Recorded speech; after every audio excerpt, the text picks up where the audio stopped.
Dugo Dango, Dungeons and Dragons. That's what we're here for, ladies and gentlemen. This time we have a full party. Excellent.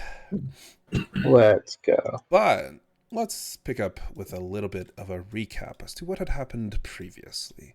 Our heroes have been gathered within the city of Lantalis, a thriving metropolis, as it were, a large city which seems to have, seems to thrive on industry and the ability for the nearby people to mine deep underground for various different ores and kind of metals and things like that. But the party had made their way to Lantalis at the request of one, the Raja of Lantalis, for seemingly a job to hunt some animals in the nearby areas. At the very least, to, assist in a rather interesting occurrence that's going to occur within the next couple of days.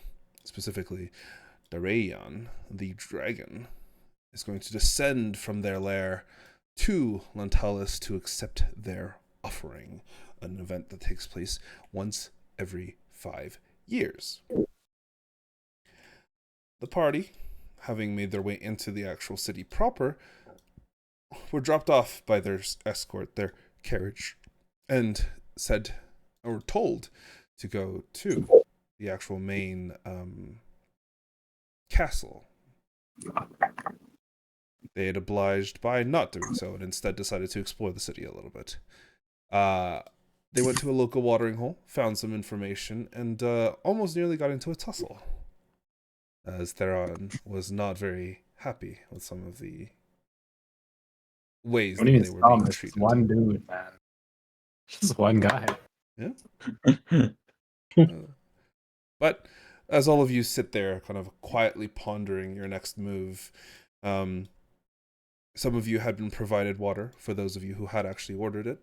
For those of you who hadn't ordered water, you now find yourself sitting at this little kind of table made of sandstone. The actual chairs themselves are made of what appears to be like bits of wood, though the wood itself is a little bit, older and kind of worn out from the actual weather itself, and it's extremely dry. However, this open space pavilion under which you sit is nice, comfortable, and cool. And as you kind of glance around, there isn't much else to take in. There's quite a few people around still, very much so. But, it's calm, it's quiet, and you have been asked to go to the castle. But, what would you guys like to do next? Specifically, the 4 that are currently there. Let me think. So it should be the right time right now, right? Like it's like we don't have much more time left. Well, you've been just told just sometime in like the next day or so, you should probably go to the castle. Or I believe it was the time limit you were given was basically before the end of today. You should go to the castle.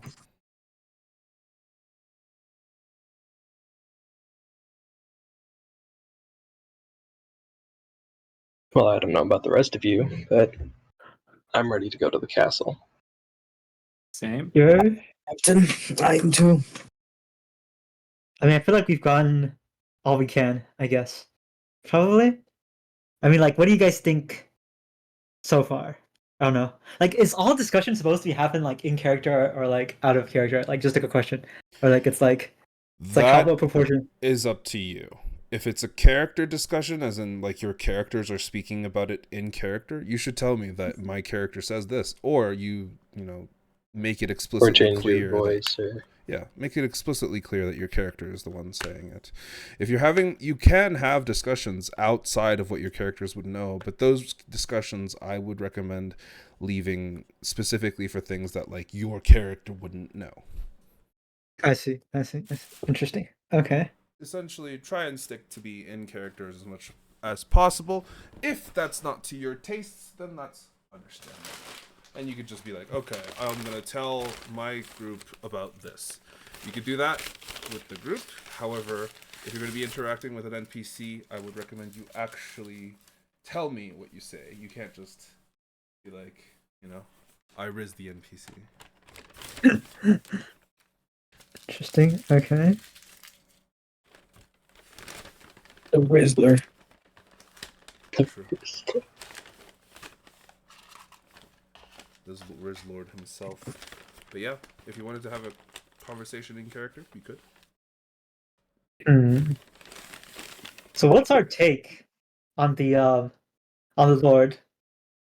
It seems like mightily suspicious how much better he's treating adventurers over his own people, right?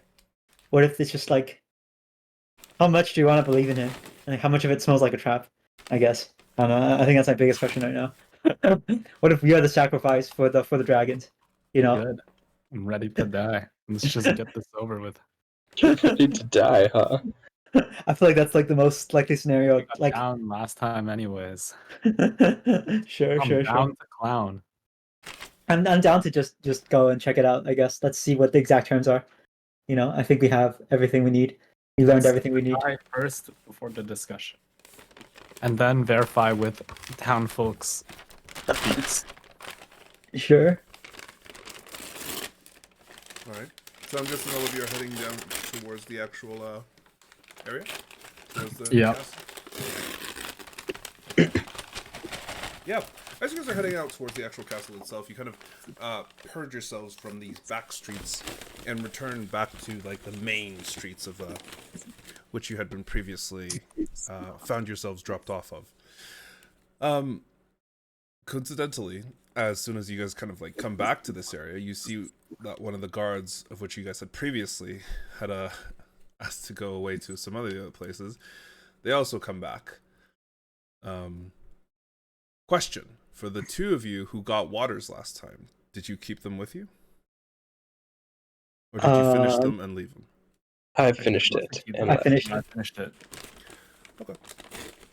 Yeah, as you kind of come back to this area, you see, it seems that like right after, maybe 30 seconds or so after you guys arrive, one of the guards comes back, kind of looks around, sees all of you again, and he walks over.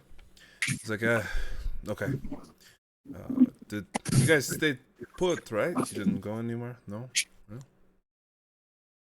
No, no, no. There's nowhere really to go. Okay, excellent. Please make your way back to the main road. But also give me a deception check, the two of you. Good luck, fam. Either one of you can make a deception check with advantage, or sorry, either one of you can make a deception check with advantage if the other person has proficiency, or I have you make your proficiency own on- individual ones. Unfortunately, it's just Fenjora and Gardner that spoke up. GG. Good So job, those two are guys. the ones who are making the check. Good luck. Let me think. I guess I can do it. I have a big. I think I'll roll. Or do you feel like you're confident? No, my deception's poopy. Sure. Big You'll have to deception. roll it individually because as I'm guessing. Oh, okay. Whoa. Sure. Never mind. You don't have to roll it, Venjor. Okay. Uh, As Easy. you're looking about, you see that Gardner, man, he is confident. He is absolute certain that nothing weird happened. And the guard takes him at his word before he kind of like gestures back towards the main street. No, please make your way back to the main streets. And I'm sure all of you adventuring types are here for the contract, yes? So please proceed to the castle, yeah? Feel free to do some shopping. What? huh. Interesting. But yeah, he kind of like almost gently nudges you away from the streets you were just occupying and kind of pushes you back onto the main streets. And Sure. as soon as you guys are kind of arriving on the main streets, you can see that the general people, they're still doing their loops. They're kind of weirdly almost acting kind of things. However, you do see one more person who has recently also just arrived on a carriage, who's just been dropped off, and they are looking around extremely confused. Fulgor, if you could introduce yourself. You would see probably right dead in the middle of the street, just kind of like hand up to like shield the sun as he's like peering around. This very well built dwarf with like bronze tanned skin, a bit of a head wrap with kind of like a spike ornament on it. He's has this huge like white fluffy mustache that kind of like hangs out from the sides of his face. No beard. The chin is clean shaven. And what seems to be a sort of decorated mask on that covers the top portion of his face. And just as Zane, Ventura, Theron, and Gardner, you guys spot Fulgur. Fulgur, you also spot 4 individuals who do not seem like they are from the area. 4 strangers to a strange land, and all 4 of them are kind of like glancing in your direction. I just like raise the hand that was over my eyes and say, "Hail! How goes it, gentlemen? You're brand new here." Yes. Are you also? Hi, I'm Gardner. Are you also looking for? Are you also called here by the Raja? Was it Raja? What was Raja? the Raja? I guess I'll ask. Yeah. And you were Fulgur. You had been previously given, like, not specifically to you, but a lot of people who had the adventuring type or who had a knack for adventuring were signing up themselves for this kind of event over in Natalis, where they could compete against other adventurers to kind of grab the largest sum and hunt a bunch of animals, whatnot, out in the grasslands to kind of participate in this festival, so it were. Yes, well, surely the Raja had heard of my fighting prowess, so an invitation was sent my way. In order to compete in this, I figured it would be a good opportunity to earn some gold and maybe get some more training in.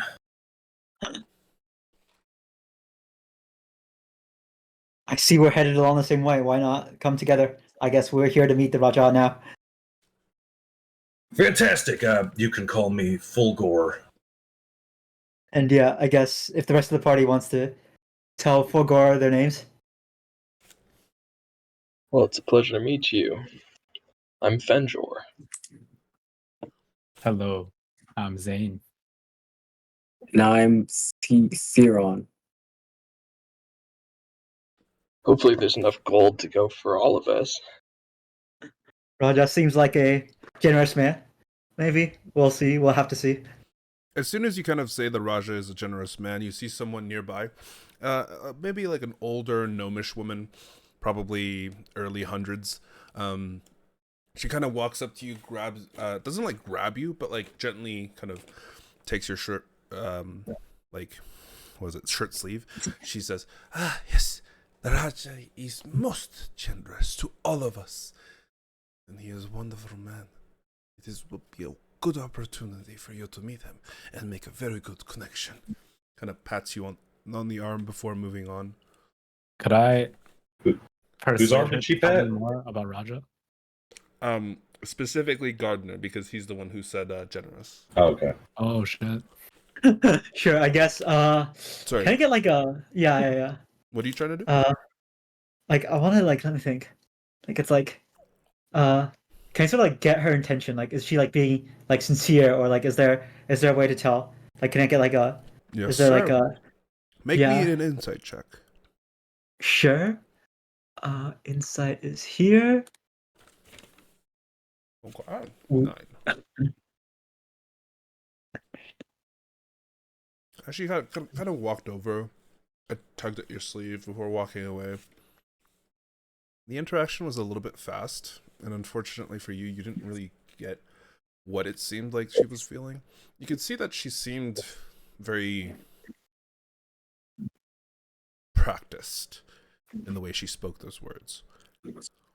Mm-hmm. Interesting. Seemingly like she had repeated them before, at least a few times. Interesting. Okay. So I guess I'll just thank her and move along, I guess. Yeah, nothing more to say. Alright. As all of you begin heading towards the actual large palaces themselves,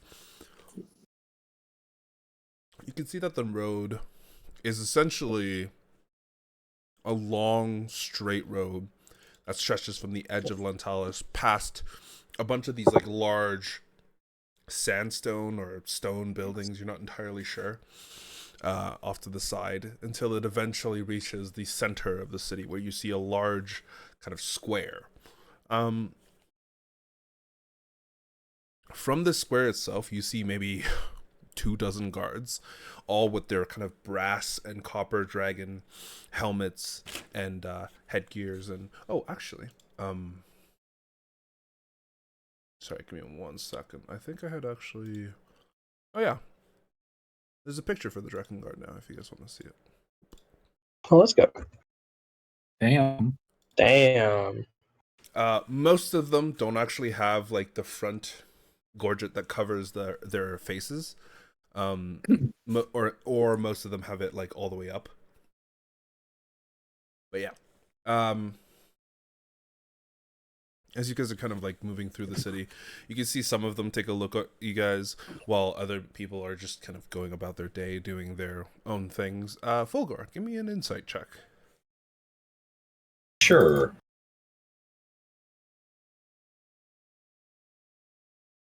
Not bad. Given that you had just been essentially thrown into the city, now you've basically gotten a little bit more of a chance to kind of like properly assess the city for what it is. And you can see that these first sets of people are acting a little strange.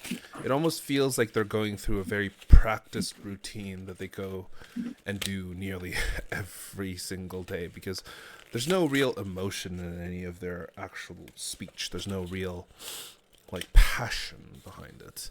It feels strangely forced in a lot of ways, and a lot of their steps are almost perfectly in line. There's no hesitation. There's no really thinking about what they're going to say like a normal person would. When you're having a conversation, sometimes you just go, oh, I don't know what to say, right?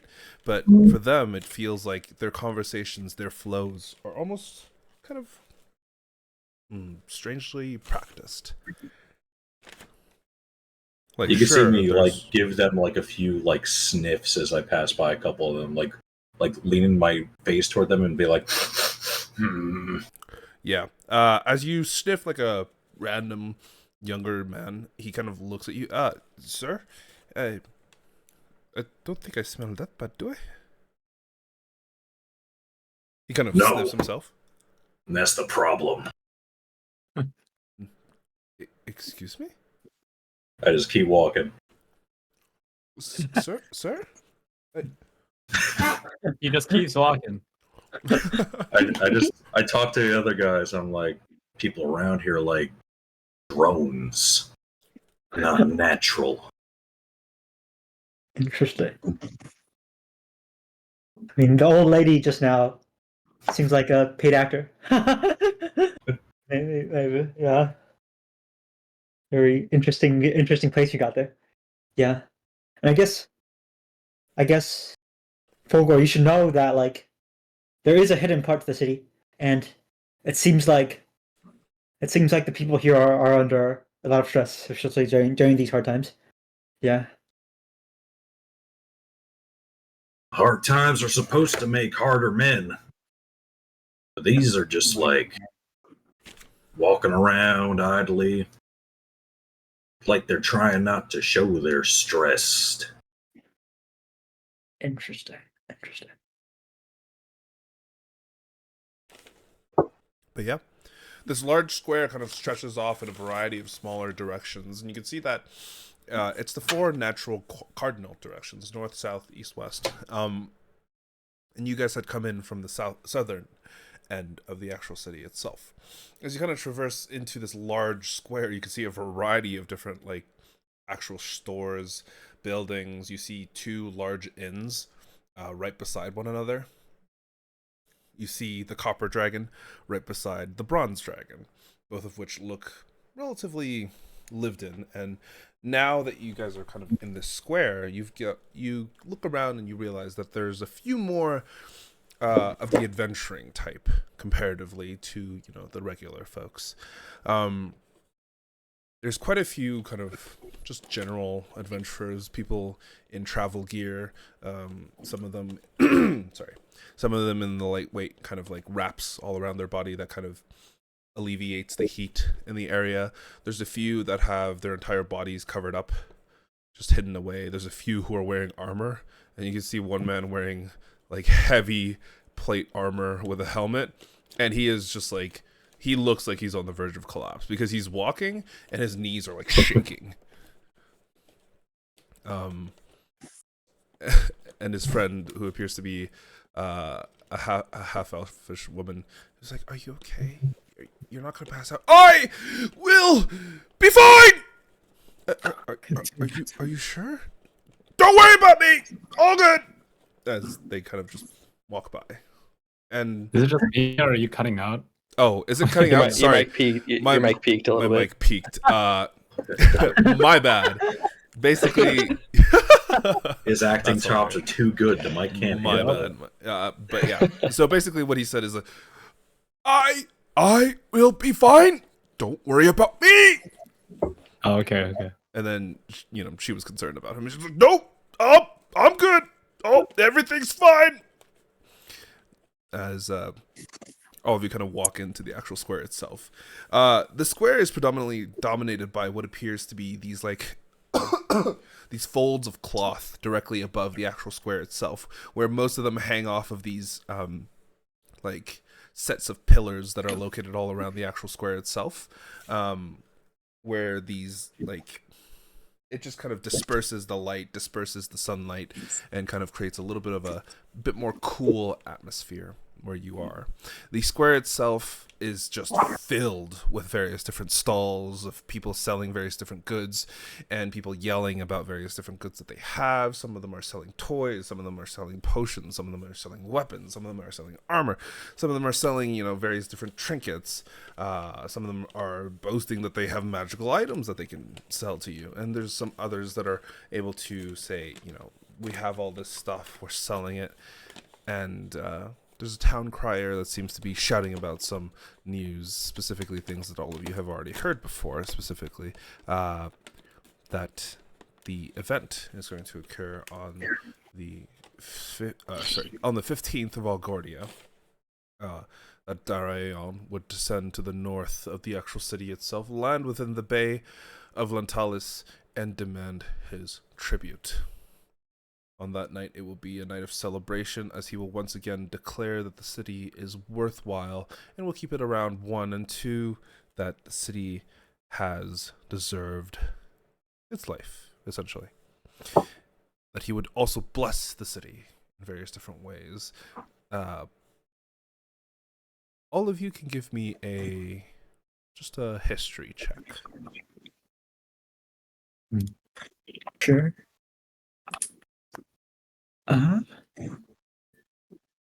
Whoa.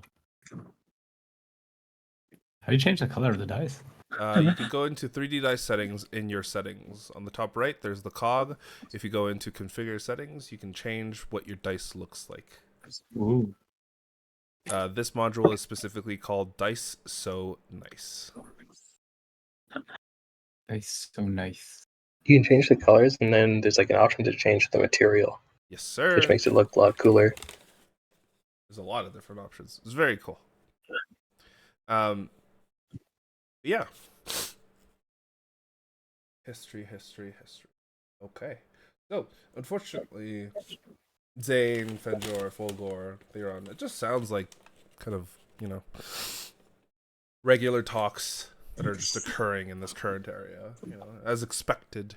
But Gardner, you realize very much, one, that there's a very distinctive lack of local actual news. There's nothing like, no one's son is missing, or no one's prices of copper is rising, or, no one's gotten robbed or anything. It just seems to be missing a lot of things that an actual town crier would normally cry about, and just almost exclusively states various different things about Doraeon, the dragon, when he's coming down, how he's coming down, how the city should be celebrating, etc., etc., etc. Mm-hmm. Interesting. There is no war in Ba Sing Se. Interesting. Okay. So like, do you want to check the like can I just sort of eye through the vendors and see if there's anyone selling anything special, or are they just like peddling, random bullshit? Like is it easy to tell? Like it's like give me an investigation check. sure. Ooh, die is good to me today. But yeah, as you're kind of looking around at the actual stalls, the majority of it is just kind of like really terrible quality things that have been polished up to make it look nice. 95% of it looks like tourist traps. And you can see probably why, given that there is a lot of fresh adventurers in this area. Some of them who have gotten brand new armor to come on this adventure. Some of them who are stubborn, some of them who aren't the best, some of them who are dumb, some of them who are, actually competent, and some of them in large groups, some of them in small groups. There's a lot of different people, and this area begins to feel a little more like an actual town, but only because there's such a large mix of just general adventurers from other places. Interesting. Is there a place to buy healing potions? There is. You do actually spot what appears to be a stall that is selling healing potions.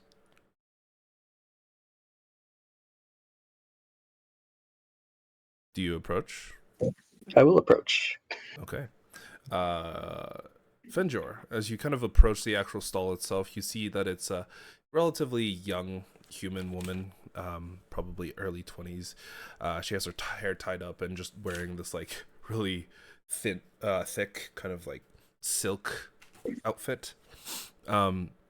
She looks up at you. Ah, welcome, customer. Did you wish to buy something? We have a variety of different potions available for sale. Yeah, I would like some healing potions. Some healing potions. Maybe just a couple. I am more than happy to do that for you. There is quite a few available. We have a total of 7 at this very moment. And because I am guessing that you are an adventurer partaking in our Raja's event. Is that Yes, correct? that's right. No, Okay. Wait. Do you say that, Zane? no, I know. Okay, Maybe. yeah, but For schmaps. Fedor, you say yes, and she kind of nods. And for that, I will give you a special discount, specifically Ooh, because you are shit. participating Holy in cow. the event. It will only be Oh, wonderful. 35 gold per healing potion if you wish to purchase one, or all of them. Is that an actual discount? Why is Can it so I- expensive? I'd rather just die. Give me a history check. History. I try to. Oh shit! Oh shit! This guy's a Okay. genius. Benjor, you know that the average healing potion, regardless of where Yeah. you go, the average one costs 50 gold. Oh wow. So it's a pretty hefty discount. I only have 13 gold.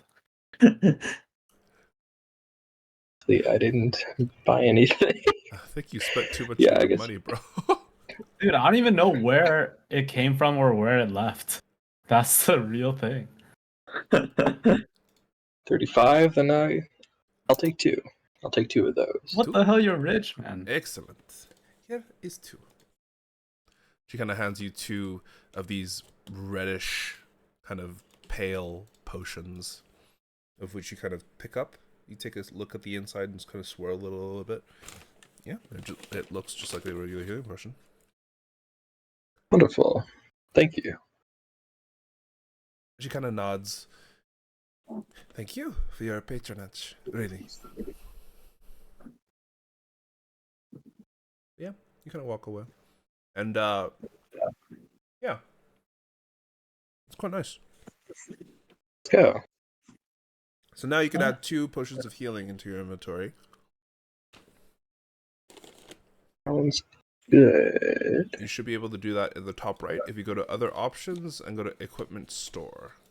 In there, if you press the healing potions, you can just move them into your inventory. It'll take out the normal amount of money, but then you can just add 30 gold back. Other options? At the very top right. The 3 little dots on your character sheet. Oh, on the character sheet. Oh my bad.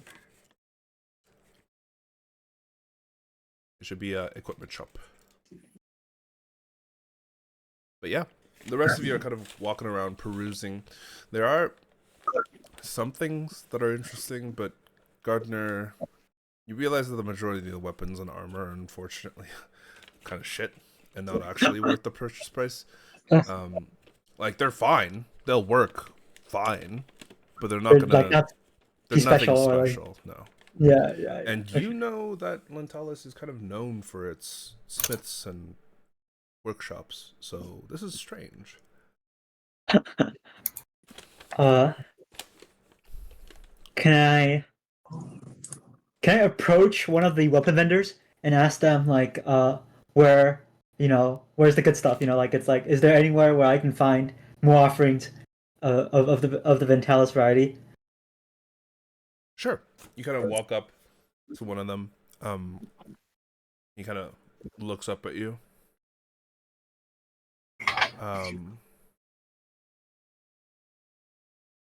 Yes, what can I help you with, sir? I was just like, this is not all you have, right? Like it's like, where else can I find more? How do I even say this? How do I even find?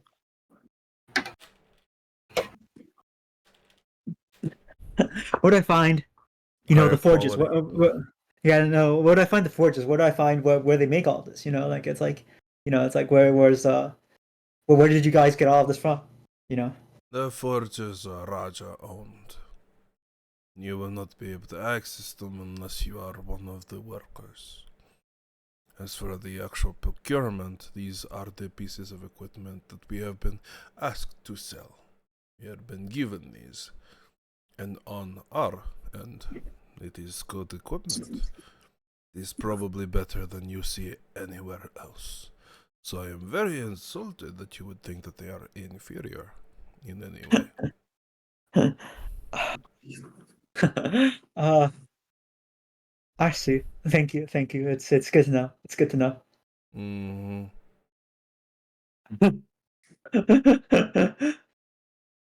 He kind of... Yeah.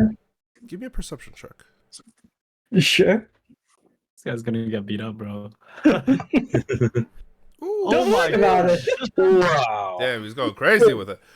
But as you're kind of walking away, occasionally glancing around, you do see that this merchant's eyes kind of follow you Mm-hmm. for a little while until you eventually disappear into the crowd. You can still, however, see him, but he can't see you anymore. And at that moment, he kind of looks around, stands up, and just like, he doesn't even close his stall. He just walks away. Interesting. We might have done something a little. Okay, sure. Even All we. Alright, sure. This guy. They know too much. Interesting. Alright. So, do we still need to buy anything? Is everyone ready? Or do you want Yeah, to let's just just go to the? go. We're very suspicious people. Well, just real quick, Fulgor is unconcerned with all the equipment around the area. Mm-hmm. He's looking out if there's any stalls selling fine arts. Ooh, there are. And surprisingly, the pieces of fine art, they're actually pretty good quality. Not all of them, mind you. Most of the stalls that are selling like quote unquote art can probably barely qualify as actual art. It looks like someone who's practiced for maybe like a couple of months started drawing and selling their stuff, and they didn't really have the talent for it at the beginning. They got signs up for commissions. Yeah.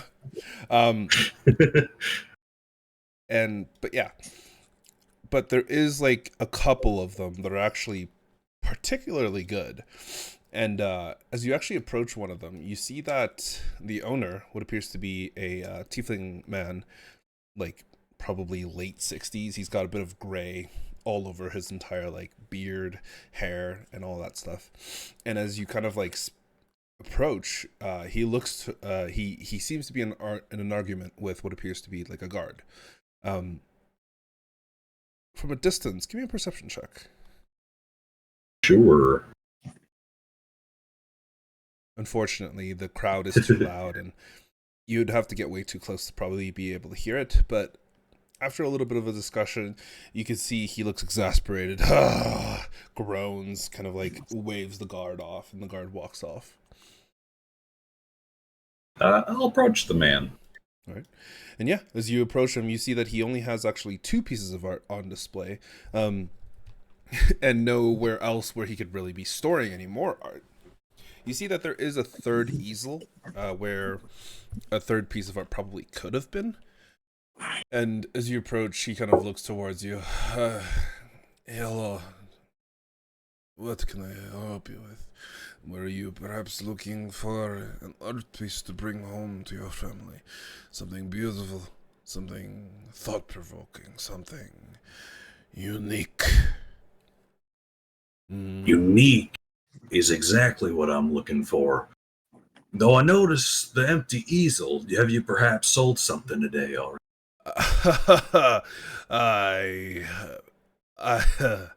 I wish that were the case. Unfortunately, it was stolen from me. By the fucking guards, no less. Sorry. Sorry.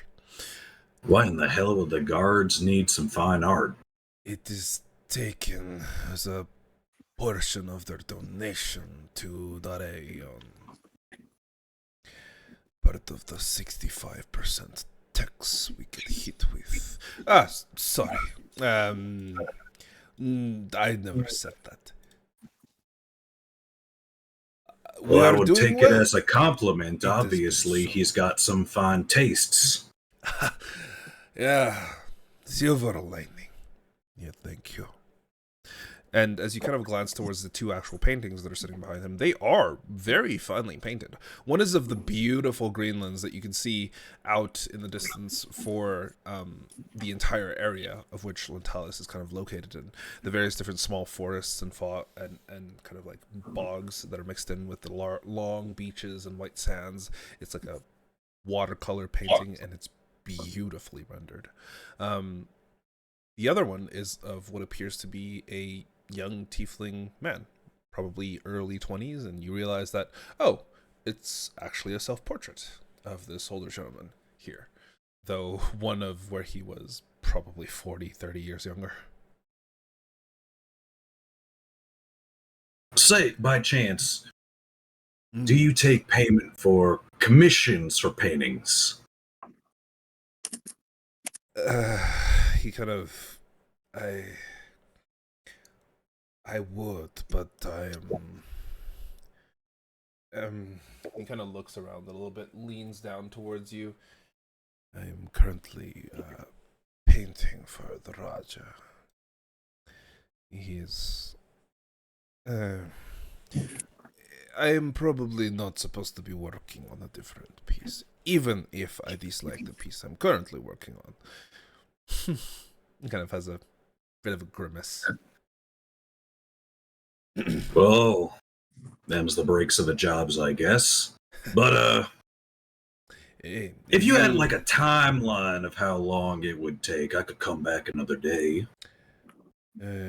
Well, I paint them on the nightly, so every night I go to, or every afternoon, late afternoon, I go to their palaces. I find the Raja, and he asks me to paint for about an hour or 2. The actual painting is within his rooms, I am estimating that I will probably be finished on the 16th of Valguardia. Probably just another couple of days. After Darayan is gone, I will be finished. If you wish to stick around for that long. Though I'm sure as an adventurer you're here for Darayan, yes? Either to witness the sight or very least to participate in the hunt. All a means to the end, my friend. What I'm searching for is excess in beauty. Can't do that without the gold. Then you've got good eyes, my friend. However, I won't. Maybe I can finish a couple more pieces before I truly retire. Find me again. After. Same place? Likely, yes. I'll still be here unless the guards decide that they want more than just a piece or two from me.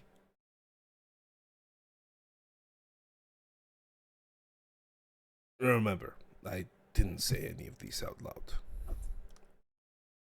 Lips are sealed, buddy. I'll be back. Kind of pats you on the shoulder. Fantastic to meet you. Thank you. Kind of stands up. Goes back to sitting behind his two other paintings. Alright, I'll join the rest of the group. Mm-hmm. And now, as you join the rest of the group, I believe all of you are making your way towards the actual castle itself. Yes? Yes, sir. Yeah. Sure. Okay. But yeah, you begin to make your way through into the actual castle itself, heading in a northward path. And you see that it's not just a single castle, it's essentially a walled section of the entire city, of which there are only castles that have been built in that area. It's lavish, it's grand, it's honestly, it looks kind of impossible because there's so many and so thickly kind of like grouped together, as well as how large this central palace seems to rise into the air.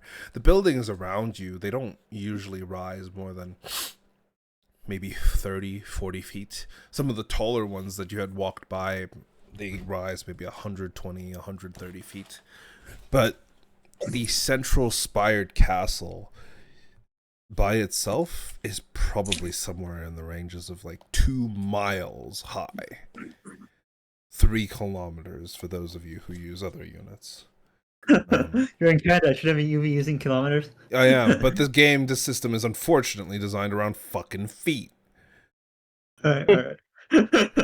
Metricize it. True. Just do all the conversions, easy. But yeah, as you kind of like glance up at the actual section of castle, it's quite a sight.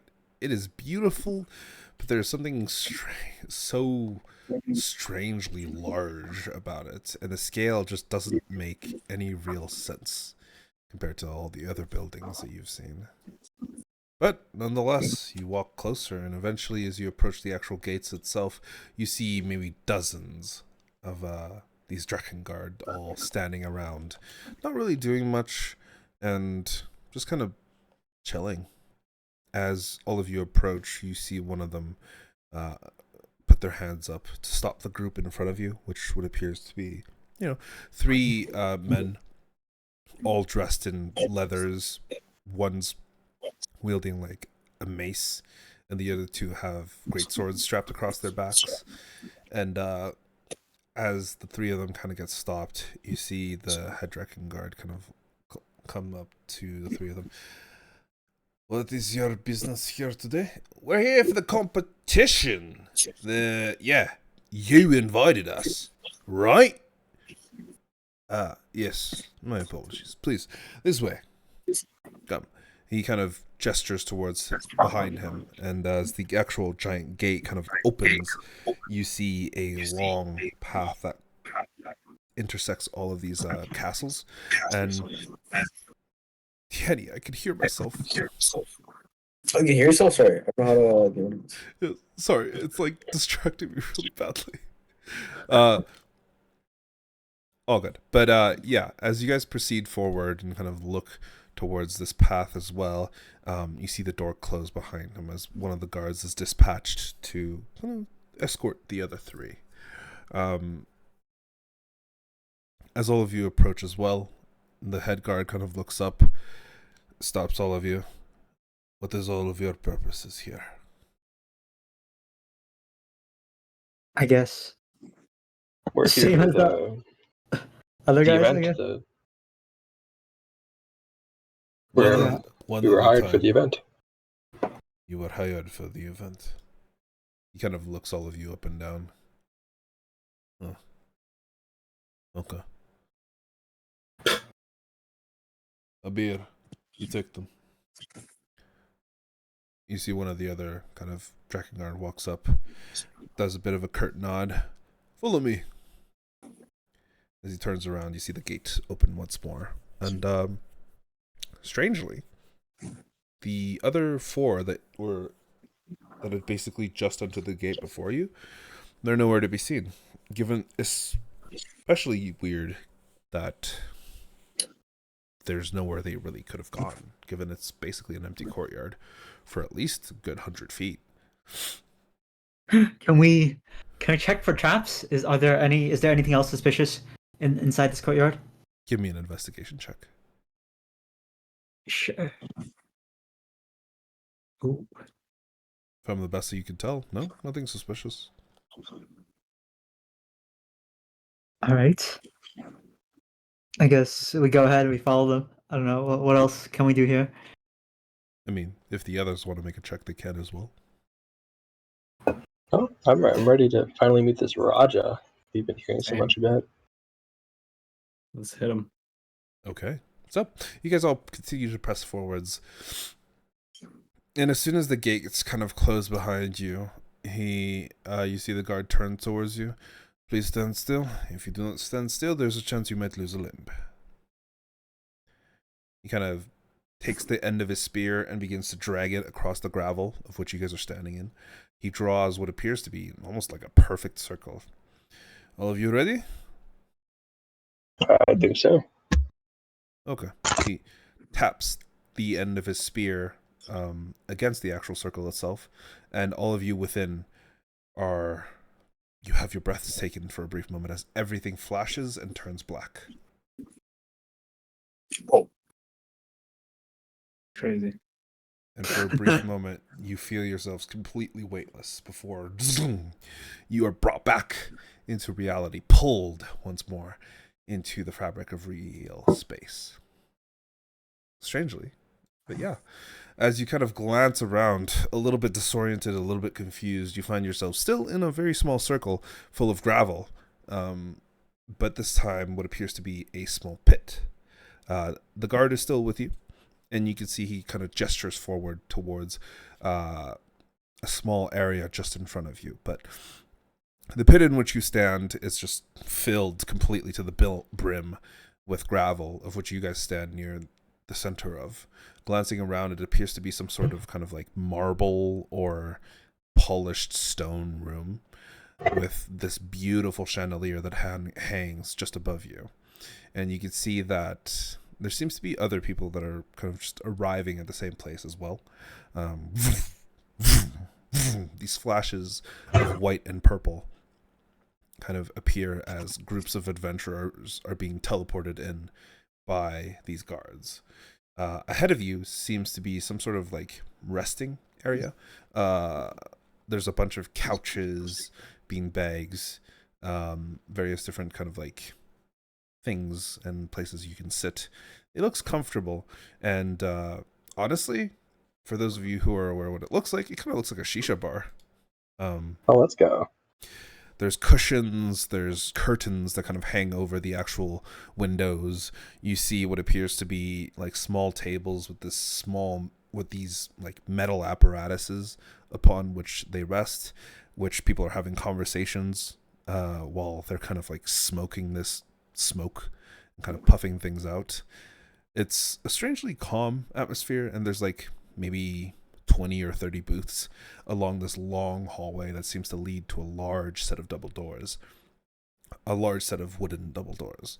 And kind of glancing around, yeah, there's a couple of these spots that are still free, and it seems to be some sort of waiting room.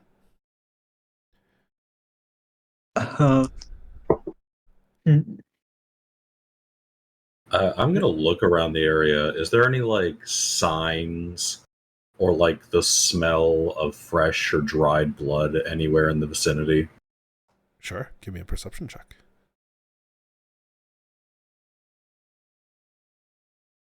At that very moment, no, it doesn't smell like. Oh, wait, there is that tinge of iron. You kind of look around, you look back, and you actually look at a knight that is currently screaming as he has just been teleported in. You see the guard look at him that was with him. I said to keep your arms and legs within the circle. Ah! Ah! He's screaming because his hand is no longer attached to his body. And instead, there is now just a burnt stump where his right arm used to be. The armor is cut clean. The bone that is protruding is cut clean. And you can see that the entire thing has been essentially toasted, like it is burnt. The entire arm is like singed to the point where it's not bleeding, thankfully, but also it looks horrendously painful. And you're like, oh, that's where the smell of blood is coming from. Makes sense. As he kind of collapses into the actual gravel pit, you see your guard. They never listen, these foreigners. Okay, I'm going to leave you here. Please make your way to one of our booths. Take a moment, relax, enjoy the atmosphere. When it is your turn, the Raja will come and get you. Or a guard will come and get you. Can I ask, how long will it roughly take? Do you know how many people are ahead of us? There shouldn't take too long. The Raja essentially, well, the secretary of the Raja briefed them on the mission ahead, and they are let back into just outside the city, given a specific zone of which they can go and hunt in. If you are hunting within the zone, your points count, and you will be given very specifics. As for now, unfortunately, I will have to leave you be. There is a hand we will have to find. He turns around and walks away towards the screaming knight. Sure. Alright, I guess. What a wimp. Just a hand, it'll grow back. Do hands normally grow back? But yours don't? Do yours? I don't know. Should we try? No, let's not, actually.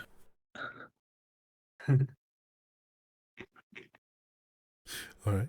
But I'm guessing you guys find your way to one of the booths? Yeah. Sure. Okay. Give me 1 second.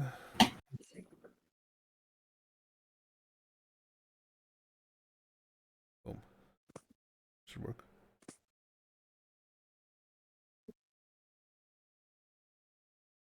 Yeah. As all of you kind of like sit down in the actual area itself, you find that your area has like these small, this small like semicircle kind of couch with a bunch of cushions upon it. In the center, what appears to be a small something. You're not entirely sure how to use it, but it's in front of you. This apparatus is it's just it's like a shisha. I would go through the trouble of describing it, but I am not good at that. But yeah, you can see like a half-elfish woman kind of come by. She brings in some small pucks made of this strange black material, kind of places them, and one of them lights one of them before kind of instructing you on how to use it. If you so wish to partake, you do not have to. Before she kind of walks away, leaving all of you to yourselves. Kind of glancing back towards the back side of your booth, you can see that there is this window. It's not necessarily an actual true window, as in there's no panes of glass on it. Instead, it's kind of this like zigzag cross pattern that allows you to see out into the actual city itself, but blocks enough of the actual sunlight into the room that it doesn't quite kind of get much hotter. The area and the temperature in this room itself is rather comfortable. It's maybe 22, 23 degrees Celsius, which is like a comfortable room temperature for Fahrenheit. I don't know what the actual value is, like 78. But yeah. Is there anything that you guys wish to do before, or just wait? I'm gonna partake while I wait.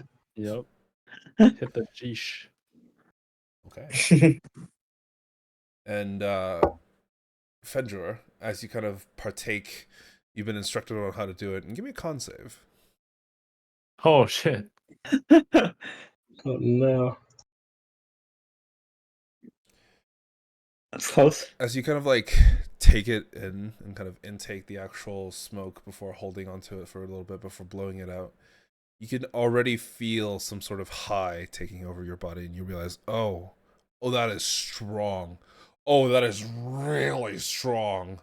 Holy shit. That's good stuff. Damn, because you feel amazing. There's a bit of a numb feeling as your entire body kind of like numbs itself down. It relaxes, and you yourself kind of just like, damn, nice.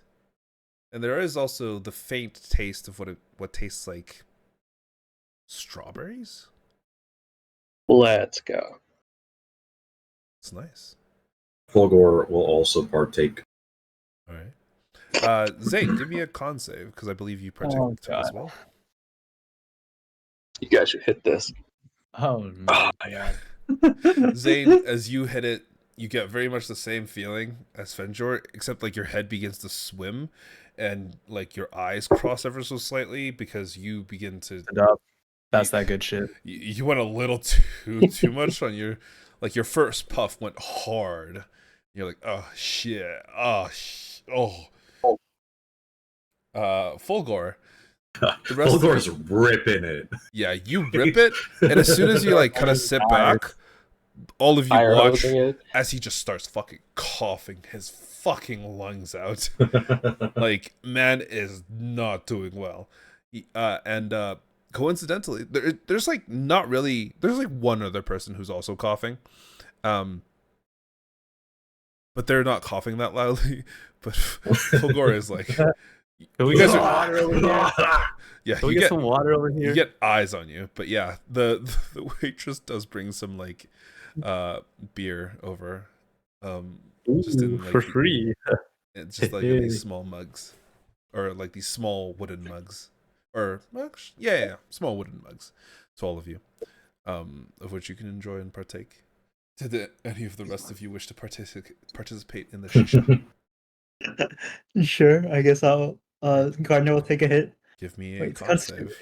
I don't know what they Yo, oh my god, bro! He's rolled 3 nat 20s this session. Jesus Christ! I get like I'm using a- insane high of all time. I used a long luck today. Dude's floating right now. Max Honestly, concentration. it is fantastic. Like, the hit is really good. You could definitely feel this like lightness to your body, this numbness that kind of takes over, but you can still, you're 100% in control of your facilities, and you're like, I could probably go for a bit more. You take a few more, perfectly fine. And the high maintains while, you get none of the side effects. You don't get any dry mouth, the nose doesn't hurt, you don't begin coughing, and the taste of strawberry kind of, it lingers in the back of your throat. It's nice. It's pleasant. Interesting. So, like, is the shisha here? Are they psychedelic, or is it purely like just a? It is 100% psychedelic. Like, it's not giving you visions or anything. Like, it's not making you like hallucinate or anything. It's not that strong, but it is strong enough that it's causing like a lot of relaxation, causing your loose muscles to like untense, everything to just like blend into things. And you do see that your vision starts to swim ever so slightly. Yours, not as much. Like, you're still perfectly in control of yourself. But the others, except for Fenjor, have, like, your vision just like is dancing all over your eyes, and you cannot keep your eyes straight. Interesting. Theron, did you want to participate? No, I'm good actually. I'm gonna be a good person in society. I'm not gonna do any of this. Okay. Theron does not participate. Boring. No, I'm kidding. But yeah, as this kind of proceeds, maybe 7-8 minutes pass, and you can see like a lot of groups kind of filtering in and out. It doesn't take them very long, and you realize why not a lot of them are coughing. It's because not a lot of them are partaking. There's like 2 other groups that did, and one of them already knew what they were doing, and the other group was the one that also started coughing, just not as bad as Fulgor did. Yeah, Keep rubbing it in. After a couple of minutes, eventually you see the same attendant that had brought you guys the beer kind of come over, nods ever so slightly. Please follow me. The Raja's attendants will see you now. As she stands up, as she kind of like walks back towards the direction she came from. Fulgor, give me a con save. Zane, I also need a con save from you. Okay. Okay. This one's a little bit easier because you've given it a little bit of time. But Fulgor, okay, at this point you're fine. You kind of shake it off. You're like, but you're good. The coughing is still like a little bit present, but you're fine. And same thing with Zane. Zane, you're doing fine. There was no coughing to begin with, so yeah. Eventually, as all of you kind of begin to walk and follow this attendant, she kind of leads you all the way over to the large wooden double doors, of which open ever so slightly to allow just enough room for all of you to actually enter the room itself. And you enter what appears to be a massive great hall. And it's not a little large, it is fucking massive. As in, looking at this great hall itself, looking up at the actual ceiling, this thing probably stretches a good 500-600 feet up, like 100, maybe 150 meters upwards. The ceilings are grand, it's beautiful, and you can see the underside of them are painted with these various different figures. Specifically, one that you notice is Dareon, painted across the vast majority of the ceiling space, kind of taking up almost the entirety of the room, while in the background you see several of the other dragons also painted. Let's give you a picture of what Dareon looks like.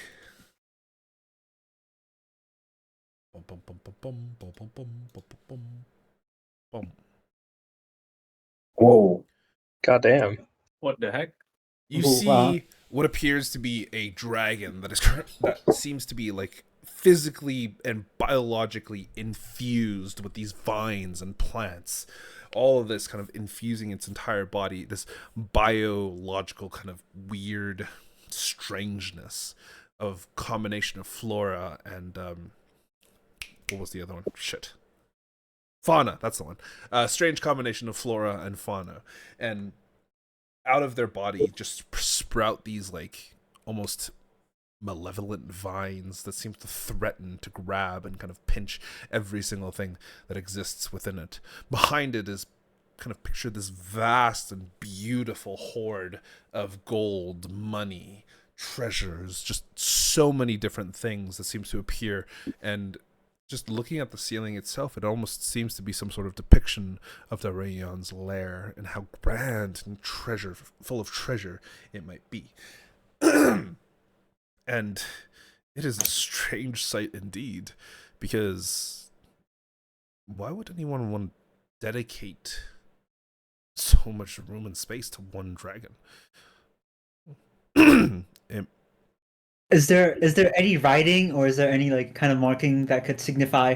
Is there anything of like significance of like, you know, writing or like symbolic meaning like within the carvings within walls? Give me an investigation check. Ooh. 17, sorry. As you're kind of like glancing up, unfortunately, you don't see any sort of writing. However, subtle shapes that seem to be like hidden begin to stand out to you, and you're like, that's very strange. And you almost spell out this strange message, of which you could tell is some sort of like writing, but you can't tell what language it's in. What languages do you speak, Gardner?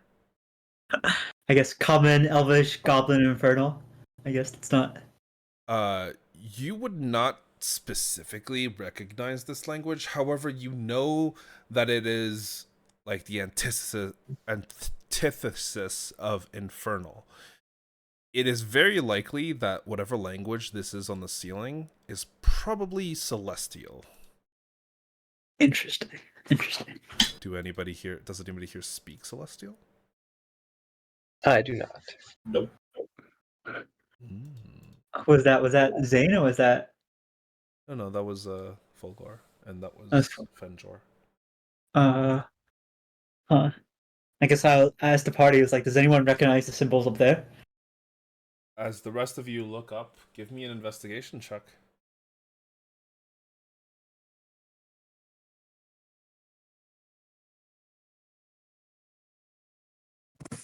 Holy.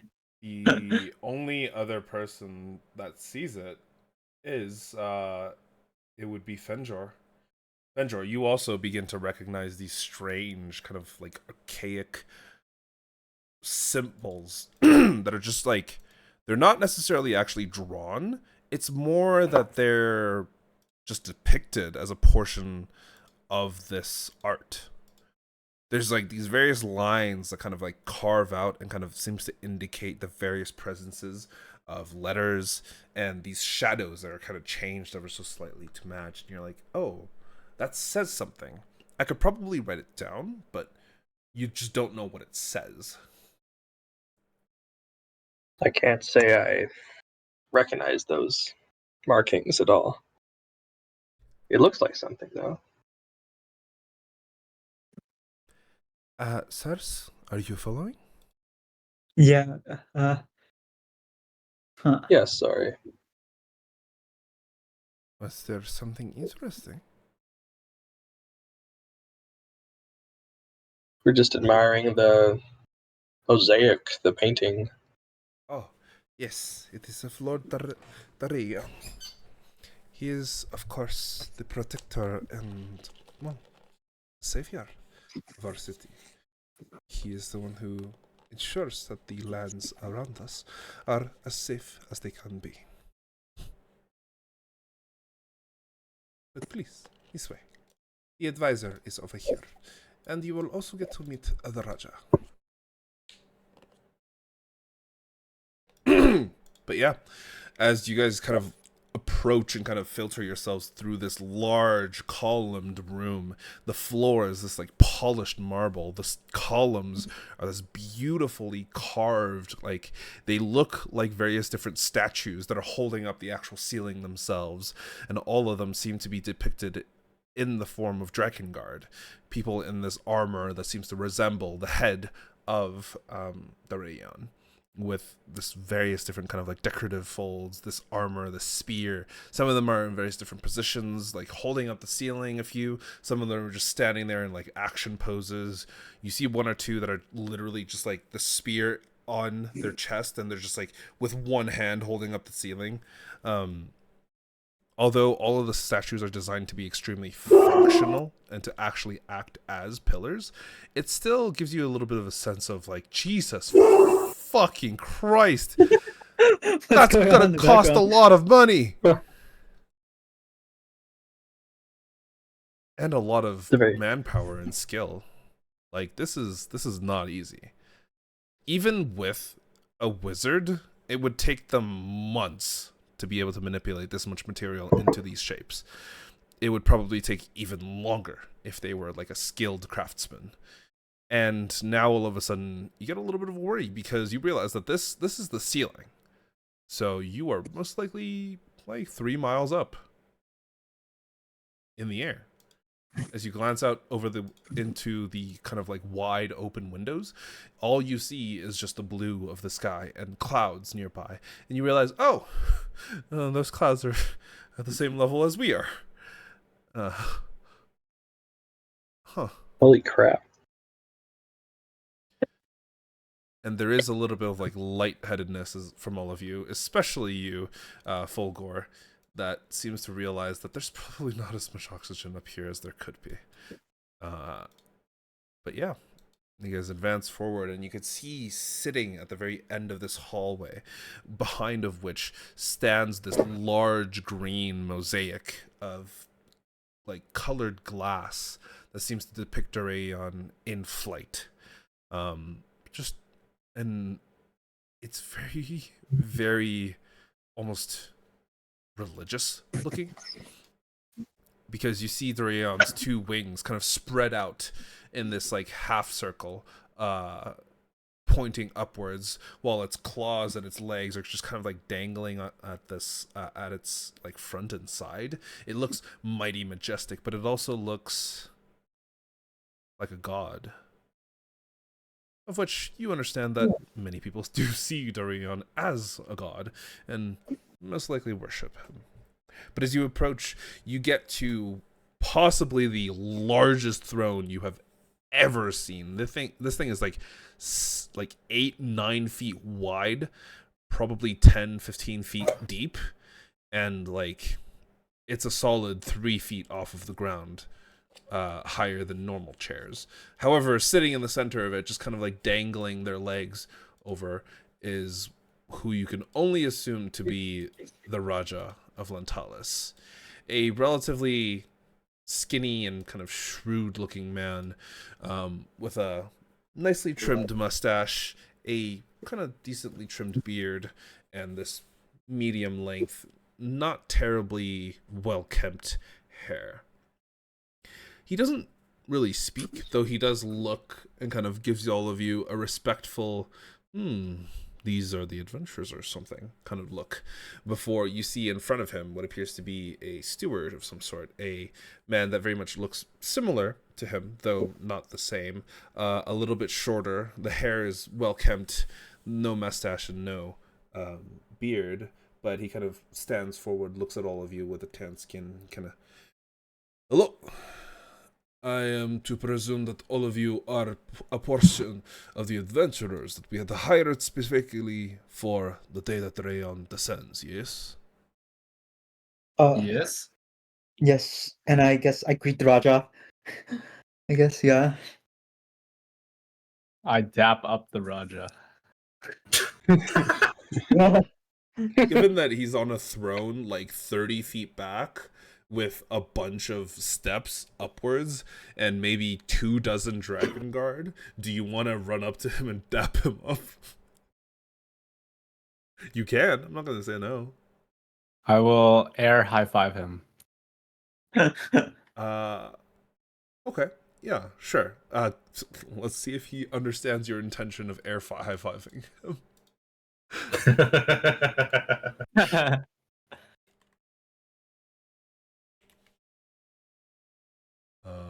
Okay. He just kind of looks a little confused. Doesn't say anything, but he's like, his eyes narrow ever so slightly. Yeah, this guy did an intelligence check and he's just so stupid. He can't do it.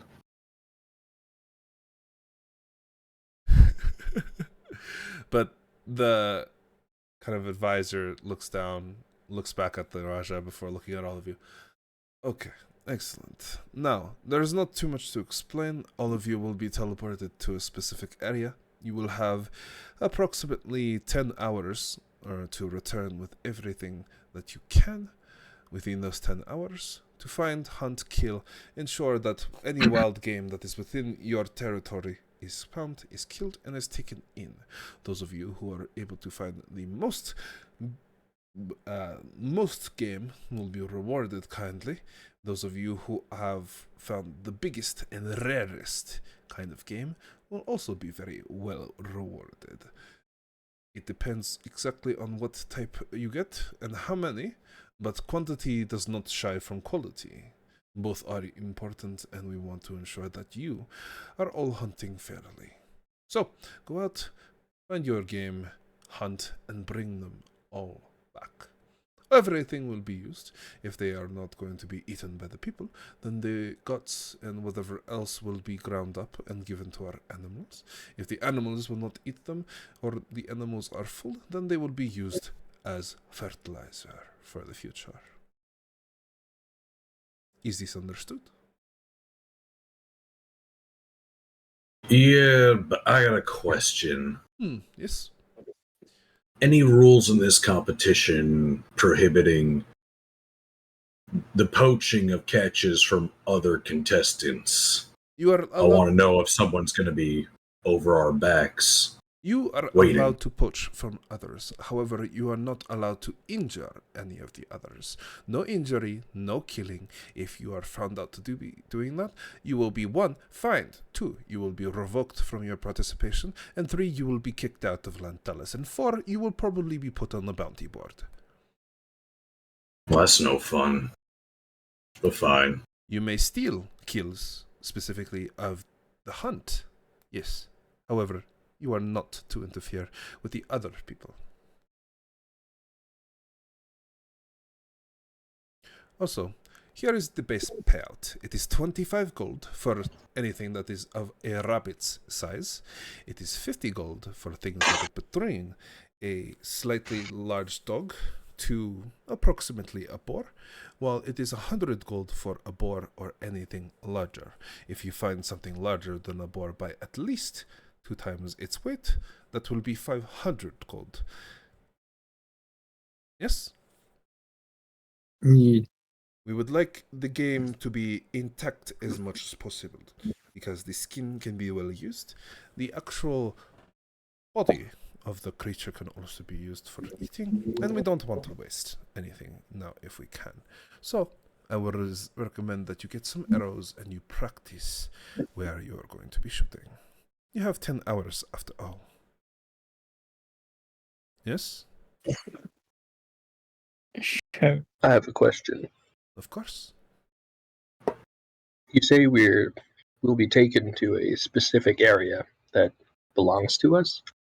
No, you will be Sorry. taken to an area outside of the city. You can hunt anywhere outside within that area. The area is specifically a large hunting zone that we've designated within the areas near Lantales. It does not contain any civilians. It does not contain anything else. It is marked with a light border that we have put up with rope.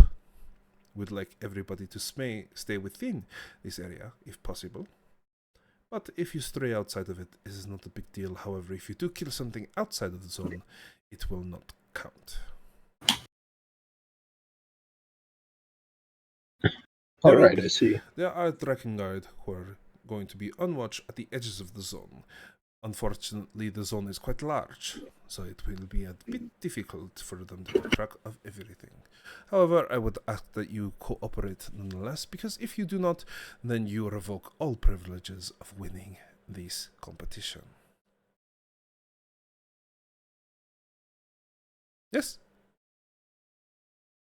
Yes. Sure. Excellent. Do you have any questions?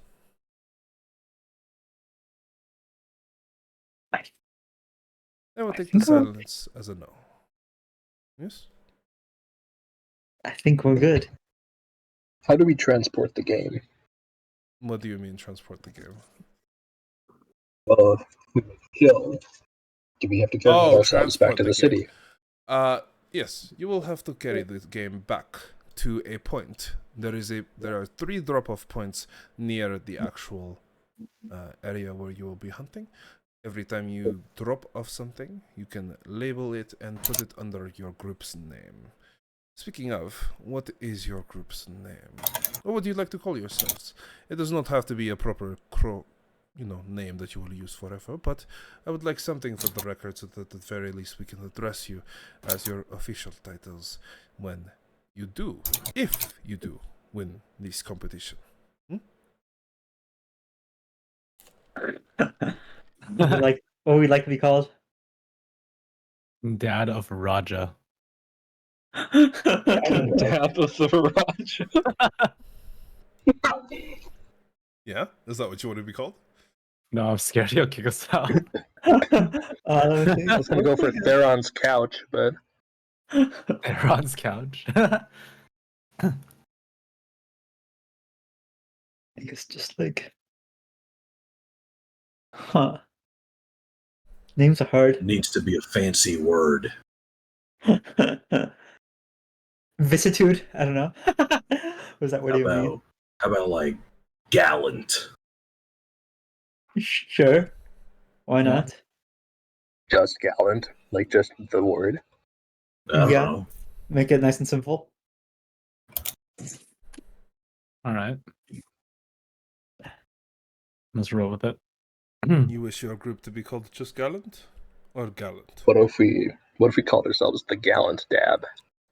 The gallant dad. Dab. I like dad better. What's that? Is one of you a father? All right, weird. Congratulations. Is that an invitation? What? He just looks at you confused. Man, this guy's intelligence rolls need to get a little higher. This is two different people. Oh, really? Yes, Down this to is, the this advisor. is not the Raja. This is the Raja's. This is the Raja's advisor that's talking. God damn it. So like, just to confirm, like we are being evaluated as a group, right? Like it's like not like it's a competition within group, not like a solo. Yep, Is it like- It is entirely as a group. Okay. Good to know. Good to know. Well, we should be team like put your kills here. Let's see if anyone puts their stuff there. Oh, we already got Raja. Just Raja? Yeah. Therefore, we get special treatment. People think we're the king's special envoy or something. Knights. Raja's knights. Do you see that? What are we doing, guys? Gallant dad or Raja's dad? Kind of like Gallant Dad. Okay, let's do gallant dad. It should be the Gallant Dad. The gallant dad. All right. Let's do it. Your name is the Gallant Dad. Okay. Yeah. understood. Think about that one. Okay. Excellent. I like that. All right. Give me one moment. I'm just gonna do something really quickly. It's gonna TPS. The Gallant Dad. It's not even the Gallant Dads. It's just the Gallant Dad. Boom. So like we are one we are father. all collectively one dad. Yep. The party name has now been We're the changed dad. to the Gallant Dad. Okay. Excellent. Well done. He just kind of like raises an eyebrow. Okay. The Gallant Dad has been put together. Welcome to the party, the Gallant Dad. I hope that you will perform well, and that I hope that you will bring us many wealth and riches. Yes? I hope so. Sure. Excellent. This is I'm gonna very give him a good sniff real quick. to hear. Sure. Do you make it obvious that you are sniffing him? I'm not trying to hide it. Okay, give me a perception check.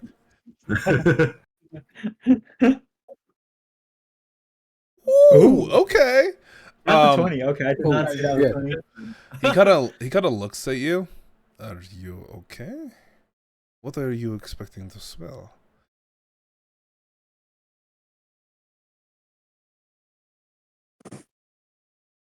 I wanted to see like if there was any scent of blood or anything of the like on him specifically. No, there is no scent of blood or anything like that. What you do smell is the smell of like chicken. You smell food on him. You smell the various different spices. You smell things like, turmeric, You smell things like cumin. You smell things like salt, pepper. There's a lot of different flavor profiles that are kind of like coming forth from his body, which is really, really strange. Especially given that you had seen that a lot of the people within the city were really skinny. And now that you're a little bit like super close to him, you can see that he's actually not very skinny at all. That in fact, he is hiding what appears to be like a bulging belly underneath his relatively loose clothes.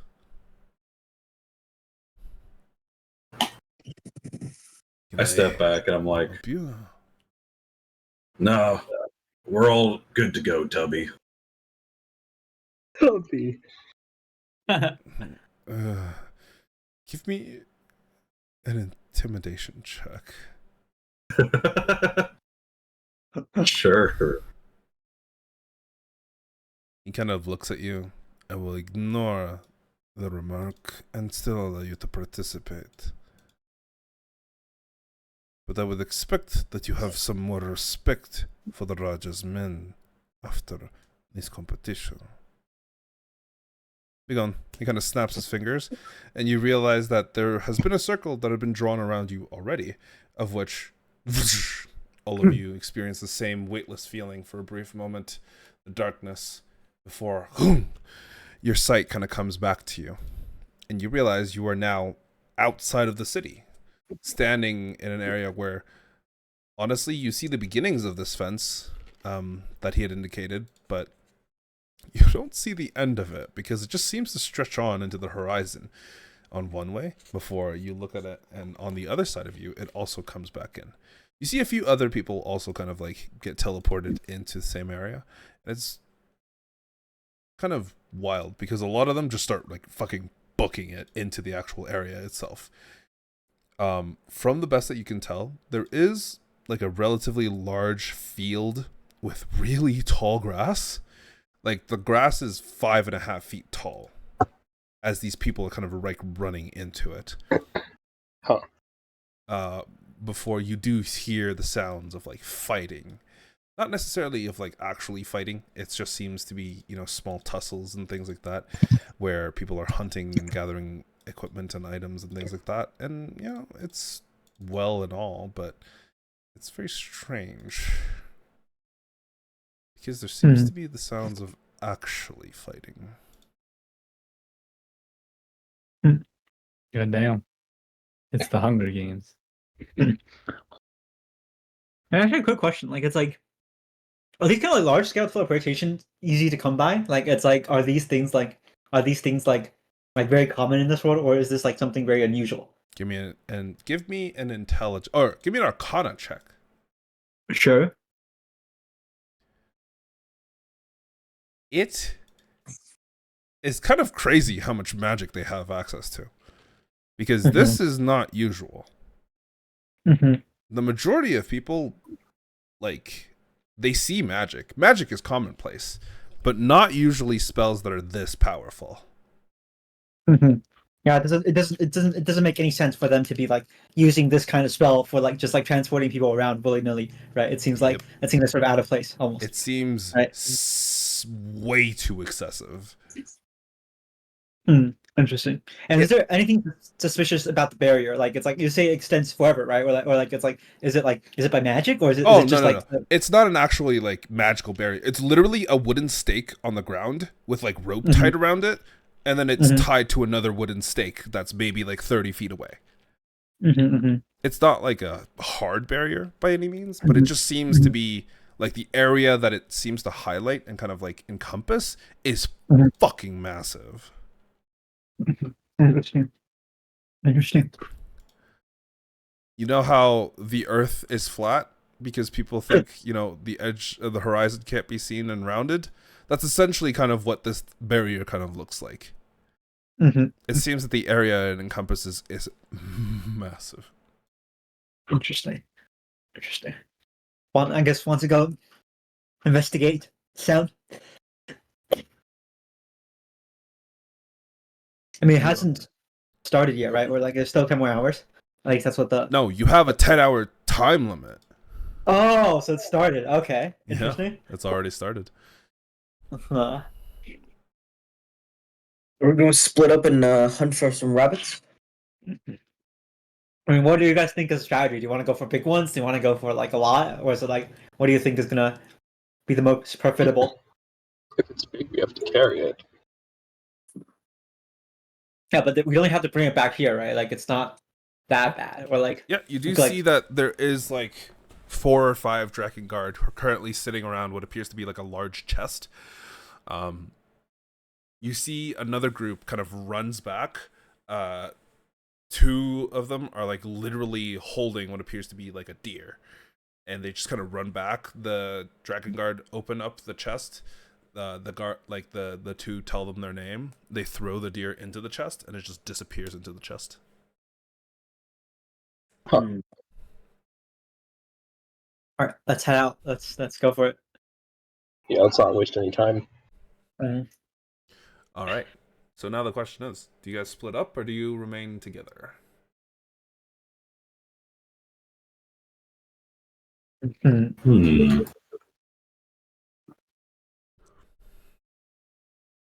Okay, either way. Who else here is good at tracking? I'd say I'm pretty good at tracking. That's crazy. Would tracking be under what, nature or survival? Like what kind It of? would be survival specifically. I could probably find myself a few foot trails, animals, or something like that. I'm down to split. I think splitting might be more efficient as well. Yeah, We could split into 2 groups if we're splitting. sure. This is an odd kind of event, I guess. Probably shouldn't do it alone. I guess like 2 and 3. I guess we have 5. We have 5 people, right? Yeah. Mhm. All right. So all of you kind of like split up into your 2 and 3 groups. So who's going with the 2? Who's going with the 3?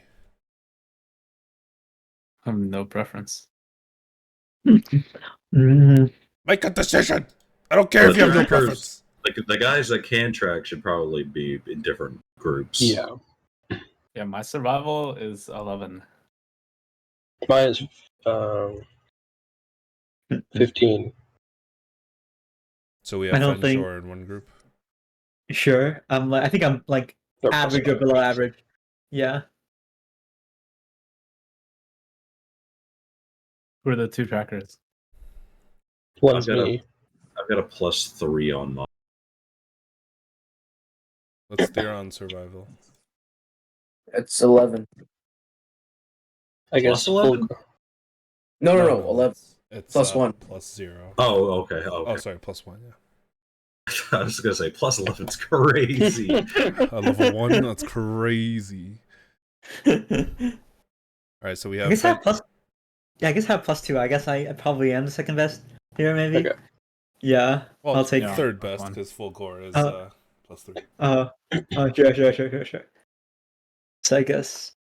So what's the Well, if Fulgor and I are the better trackers, who wants to go with who?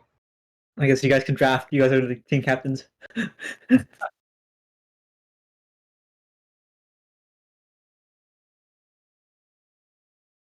Fulgor, you get the first one then. I'll take Gardner. Sure. Sounds good. Fenshore? All right, then we're done. Well, Wait, who's Fenshore taking? Is he taking Theron or Zane? Garner. no, I that's guess what that means I'm Fulgor taking. is. Does that mean I'm taking Zane and Theron? Yeah. Oh, okay. Sure. Let's head to the great beyond. All right, Team Gallant Dad. Let's do this. Who's dad? Let's make some money. You know, that's what we're here Dad for. is home.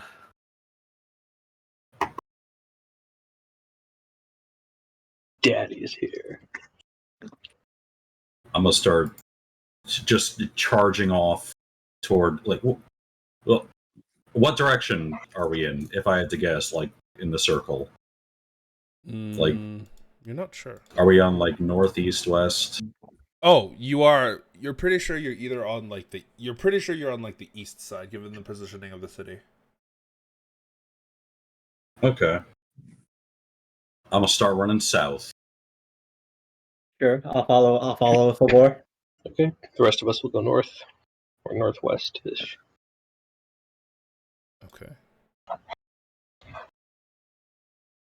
This is so weird. Why are all of you encumbered? This doesn't make any sense. You shouldn't be encumbered. I mean, wait, I literally have 84.3 out of 225. What do you mean? It doesn't say it. I'm not encumbered. Well, yeah, because you're not carrying anything. You have I like have my maybe, armor and you have like Oh, maybe 2 items in your inventory. Oh, Okay, here, give me a second. I'm just gonna see if I can change this so that it's managed properly. But because for some reason, like, let's see, custom house rules. We're gonna remote the encumbrance should be 8, 12, 15, which is right. What? I think Theron's always encumbered. What are you trying to say here? Down. Poor Theron. Alright, I want to reload the application just to see if that'll fix anything. Probably won't, but it don't hurt to try.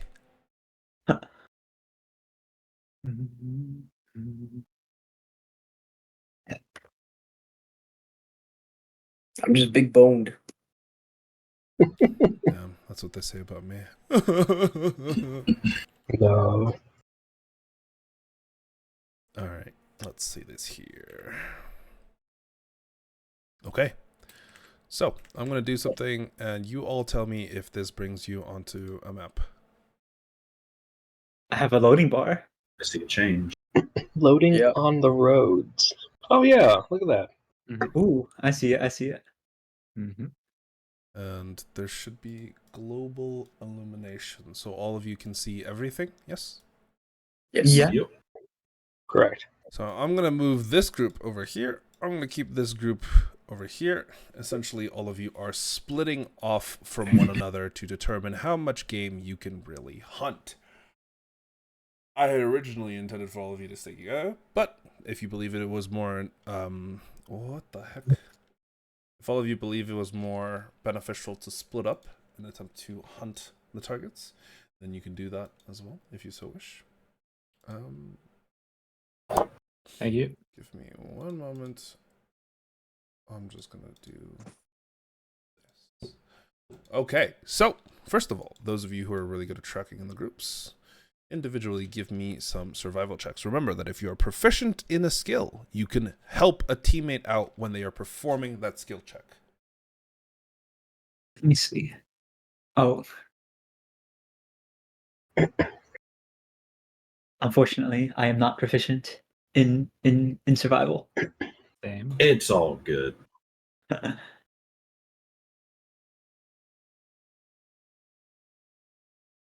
Oh my goodness. Oh Guys yeah. surviving. We have some good rolls today. I don't know.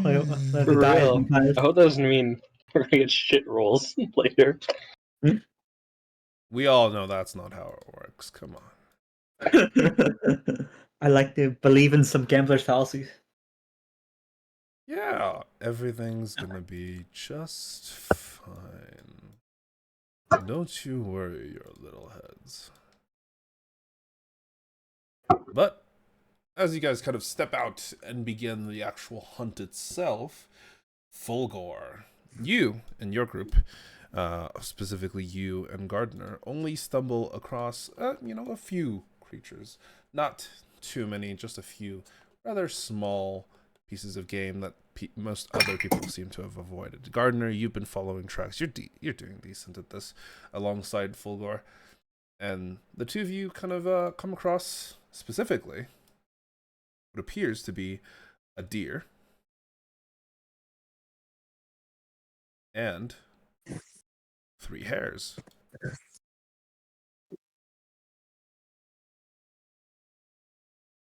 That's crazy. So want to go for the deer? What do we want to do? Might as well try. How's the deer looking? Is it like scrawny or is it like a well-fed deer?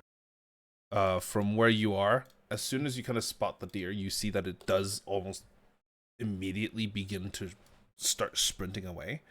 In that quick moment, give me a perception check.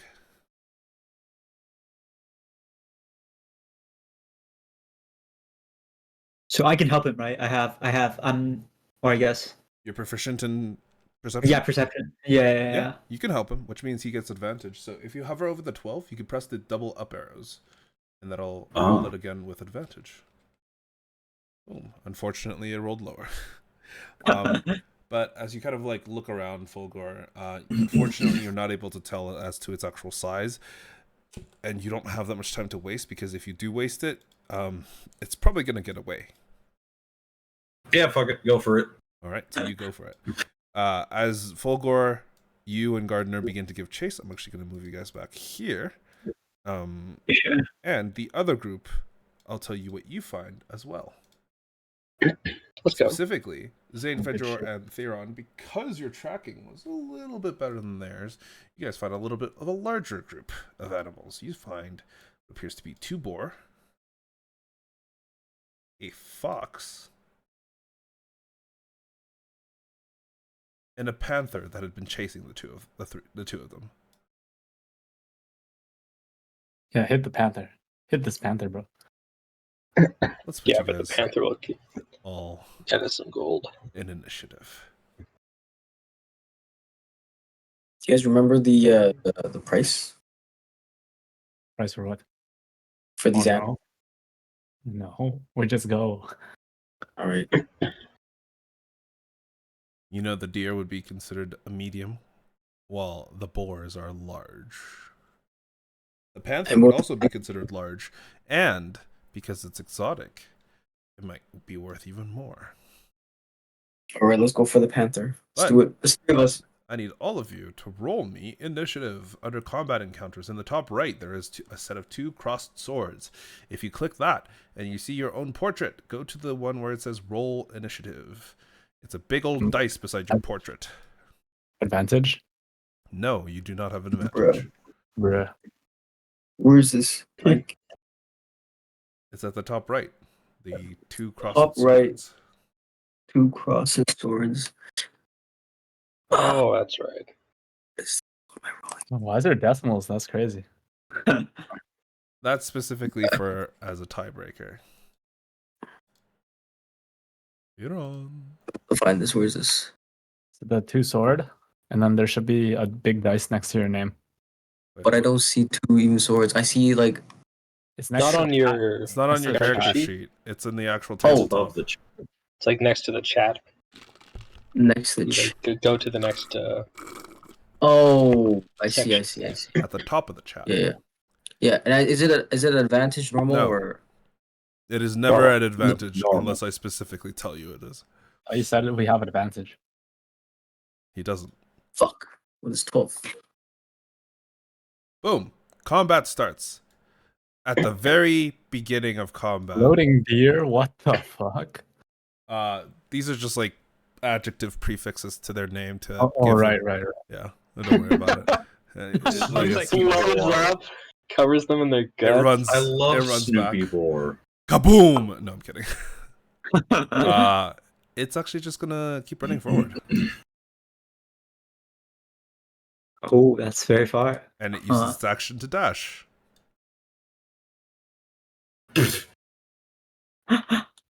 Huh. Good luck. TB dashing. That's the end of its turn. It goes to the hare's turn. All of the hares. All of the hares begin sprinting. That's the end of that one's turn. That's the end of... oh, actually, sorry. They actually have their own turn order. So, not that one. That's the end of that hare's turn. This Snoopy Boar. It's... Let's see. Let's give it a intelligence check. Dude, it's a fucking boar. What? Sorry. Maybe it's not a boar. It is. It's definitely a boar. It's That's a the fucking issue. boar. It turns around, it backs up, and it charges the panther. Oh shit! It's biting. Dude, it's 2-for-1 deal right here. Let's Where did my see. character go? I don't remember, It bro. makes it your movement speed is on your character sheet underneath your portrait, Oh, okay. the middle one where it says walk. Yeah. As soon as it charges the actual panther, it is gonna make a tusk attack. That's an 11 Why to is it hit. just damaging itself, man? I believe that misses. That's the end of his turn. That's Ooh, wild. damaging itself. Zane, it's your turn. Okay, team Logan or Fenjor and Theron. I'm gonna run in the middle of them and use a spell on their ass. Thoughts? The only downside is that it makes a loud noise. So what do you think? What kind of spell? It's called Thunderclap, and I'm about to just run into their. I'm gonna run into the middle of them, and then just do a blast. Can you? All right. Does it one-shot them or something? No, but it makes them take a Constitution saving throw, so they probably can't move. Right, Jake? That's not how it works. God damn. This spell is What does the spell say? Is it just thunderous sound? That's so waste. Yeah, it's a thunderous sound. It essentially expels a bunch of sound outwards, and it causes them to take damage. Everyone, deafen though, them, right? maybe. I want to do some AoE damage. Yeah, it's everyone around you. What? It's everyone okay. around you. Yeah. But technically, I can go into the middle of them and then do it, right? Yes. Okay. Should I do it, boys? Bet All right. Okay. you do that, and I'll shoot the panther after. What does that do? Okay. All right. So Man. thunderclap. It is 5 feet within you, right? Yeah. Each creature within range other than you must make a Constitution saving throw or take 1d6 thunder damage. So I believe it is a 5-foot cube around you. Yeah. So a 5-foot cube is it's this. My spell. Be 9 squares, right? Yeah. What the hell? So I would recommend Moving? moving. Yes. God damn, that's small. Maybe I'll target these guys. So, Okay. So you can Yeah. do it here instead. yeah. Yeah, that's good. Okay. All right. I'm gonna make a save against your thing. This is for the panther. Ooh, succeeded. Wow. And this Holy is shit. for the It's board. rolling like a gun. Ooh, it also succeeded. Holy cow, these guys are so good. Oh, sorry. Oh, you just fucking rolled it again. The fuck was that? Oh. 6 damage now. No, as Zane, you kind of run up to it. What does your thunderclap look like when you're casting it? I just Clenches his take my cheeks. clap. Yeah. Clench my cheeks, take my step, and just stab it into the ground. But it did nothing. Okay, For yeah. fun. The rest of you watch as Zane bolts over and just slams his staff into the ground, and a loud explosion kind of echoes outwards from his location. Unfortunately, the panther and both the boar are a little bit more rigid and kind of tough than you had expected, and neither of them seem to have been affected. Though, yeah, there's they're just still there looking at each other. God damn, these guys. Okay. Wow. Remember that you cannot interfere in each other's combats because you guys are separated at this current moment. Right. I mean, okay. I'll use my bonus action to just fly a little bit. Sure. Does it just go up or I can move in a direction? You just pick 10 feet where you move to. Okay. So you can move a total of 10 feet. Yep, there you go. And because I don't it wanna doesn't provoke attacks of opportunity, you get away scot-free. Yeah, I was hoping they didn't touch me. Okay. Mhm. That's the End end of your turn. It goes to this boar's turn. Who is going to make an intelligence check as well. God, he's so fucking dumb. He runs over here, Holy shit. turns around, and charges Zane. Let's see. Features Tusk against Zane. I believe that's a miss. That's a fucking nat one. Yeah, as it kind of bolts towards you, Zane, you see it and you're like, oh, that's not good. Let's roll a d10 and see what it does. Oh, that's not good at all. As soon as it kind of like reaches you, you just take your staff and like slam it in the face, and the boar, it careens past you, slams into the ground, and like buries its tusks in the ground. And you can see that it's like its face is now stuck in the ground. I'm about to take it from behind. It's the end of its Wait, turn. what's the- Fenjor. Fenjor. Fenjore. I'm going to walk to the side of Theron, Mm-hmm. and I'm going to attack the panther. Go for it. You can use Alt left click to select a target. And if you select really? a target, Oh, there's animations. short. Bam! Was there an animation? I can't remember. All right, There was. I saw the arrow shoot. Excellent. Very Hit cool. it in its ass. Also, 21 hits for 6 points of damage. Solid. Boom. Yeah. Do you see the damage numbers on the Panther? I do. I see -6. Excellent. That is supposed to show up. Very good, very good. Yeah. Is that the end of your turn? That's your action. I'll move up a little bit. There you go. Just that far. Okay. That's the end of your turn. It goes to the Panther, who just got shot in the fucking ass with an arrow. Easy. It is going to move to here, turn around towards Fenjor, and just fucking book it at him. Oh, The boar does get an attack of opportunity. That's an 8. It misses. The muddled panther, the panta. Let's see. It's gonna. Let's see. Sorry, give me 1 second. Oh, okay. It's gonna claw attack you, Mr. Fenjori. oh, Oh! oh! That's Why? 9. That's a crit. You take 9 points of damage. Oh. And I need you, my good friend, to give me a strength saving throw. So, if you click on your token, you see on the top, on the right, there's the 9 damage, right? If you hover over the 9 damage, you can see a bunch of buttons pop up. On the far right, it'll deal 1 times damage to the token you have selected. So you don't have to do any math. It'll take away the 9 HP for you automatically. I already did that on my character sheet. Yeah, Should but I- just for the future. And in Okay, case, yeah. you could also right-click your character token, and on the HP underneath it, you could just highlight that and then type -5, and it'll take away 5 HP from you. That's crazy. Okay, That's- so you need a strength saving throw. Sorry. Insane. Yes. For this, you could just click your token and then click the DC 12 strength saving throw in the chat.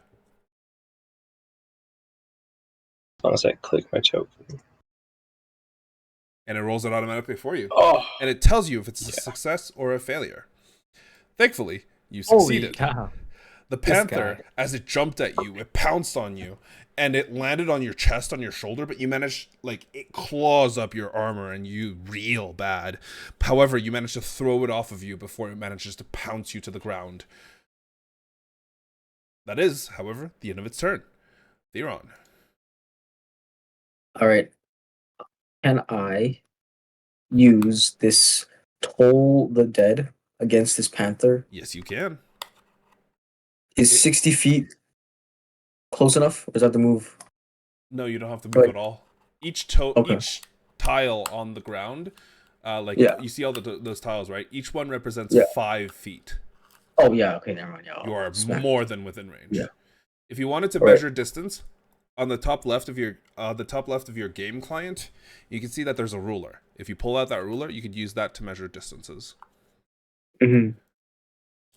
So how do I select this guy? Oh, there it goes. And then I'm going Alt to. left click to select an enemy or an ally.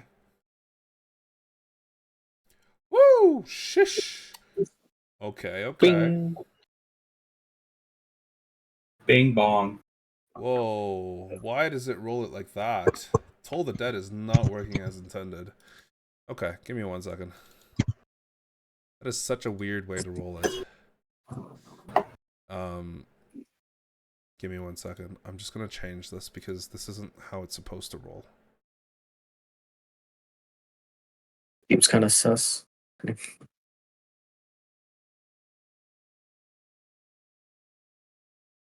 Yeah, that is so weird.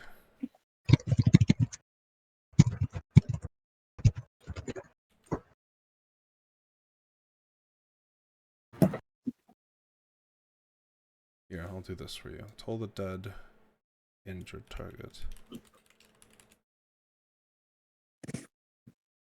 That should make it a little bit easier for you. And save. Okay. You want to try that again? Sorry. Dong. Because the target is injured, you should be rolling a d12, which it did. Excellent. And this is against the Panther, correct? Yes. That deals full damage. Yeah. Oh, actually, no, sorry. It has to roll if it hits first. Or if it saves against it. It does not!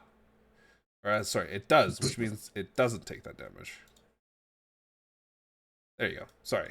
Words. English. But yeah, as soon as you kind of cast out the spell, for some reason, this Panther manages to resist the actual bell of which tolls within its body to tell it its dying hour is near. Is that the end of your turn? You still have 30 feet of movement, and if you have something that you could do with a potential bonus action, you can do that as well. However, your action has been spent. Yeah, no, I'll end my turn. Okay. The combat tracker, if you could click next turn. Thank you. The hare is going to keep running. It's going to scatter. It's going to go over here. It's the end of its turn. Holy shit, Gardner. that's so far. Sure. What can I even do here? Let me see. Huh. Can we even reach the deer anymore? The deer is so freaking far. Holy crap. Still got a lot of movement. Maybe you should come help us. You could potentially shoot the deer. But like, oh, I guess. Wait, how long is this? Let me take a look. This is. Got a longbow. I think it's 120 and It's 600 is the max range. Christ almighty, bro. You don't have to measure it that way. I don't know how to. Wait, how do I delete it? Under rectangular select, if you go hover over it, you can click delete. Oh. And if you're going to be measuring a distance, go back to your token controls on the top left, and then use the ruler instead. Yeah, I just. Okay. Let's see. You can always flank these boars. Sure. Can't. I guess. I said this is two separate combats. I guess Oh, I actually? will. Yes. Oh, never mind. I will move What are those? Like, I thought they straight, and then I will cast firebolt on the. So I guess here, and then firebolt. Wow. Is Nice. Firebolt 120? Oh, it is. Holy shit. Wait, what? Oh my god, okay. I thought Firebolt was Jesus. 90 feet. Nice. That's kind of crazy. Yeah, but yeah, you kind of run up and then this bolt of fire shoots forward past all the grass, past all the kind of like rabbits that are in the actual ground or running around. You manage to strike the sides of the deer, and yeah, the fucking deer just dies. Damn.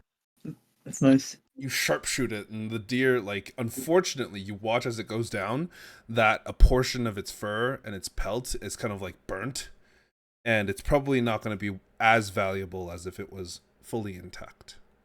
No, look, a secure kill is a secure kill. You know, it's good. It's good. True, so true. They can still eat it. I am done with my turn, I guess. All right. That is the end of the gardener's turn. It goes to Fulgori. Wait, where did my music go? What the hell's going on? Okay, I am going to also run up to there, and I guess since the deer is dead, I'll just take aim at one of the rabbits. Mm-hmm. How do I select it? If I can. Alt There's left two click. selector. Oh yeah. Alt left click. Alt left click. That's where it is. Okay. And I will just take out my longbow and fire at him. Go for it. Ooh, okay. Yeah, holy fuck, you just killed this deer. Or sorry, not this deer, this rabbit. With the arrow, it just goes straight through the thing's skull before it just collapses onto the ground, pierced. Sick. Unfortunately, I only have one attack at this level, so I think that's it for me. Alright. It goes to the fox. The fox is gonna fucking run. It's like, fuck this shit. Fuck this shit, I'm out. And it kind of like runs into the tall grass. And Fenjor, Zane, and Theron, the three of you like kind of hear it sprint into the tall grass before something loud catches it. You hear and a loud Yeah. crunch Guys. before it disappears. And that's the end of its turn. At the top of the round, the hare continues to run. Does someone want to be here? It's like, that's the My end of its friends at the left. We might have to get some help. It goes to the Snoopy boar. The Snoopy boar backs up a little bit, and it takes its full charge towards Zane. All right. And makes a tusk attack towards him. Which, Not the tusk. That's a miss. No, it doesn't hit. It's the end of his turn. Zane. Herm. Let's see. Can I use Benjor? How much do you need help over there? Or should I just attack some boars? You're kind of surrounded. I think you should deal with the boars until you can free up some space to move. I will booming blade on this boar right here. Go for it. How do I Pull out your sword, alt left click to target them, and then on your character sheet, you just use the spell. Dude, what? No. That's so booming blade does normal damage. Right. Um, So do I have to press my rapier as well? yes. Okay. So 18 to hit, and then 6 damage. Boom, 6 damage, solid. And if it moves, it deals an additional D8 of thunder damage. Yep.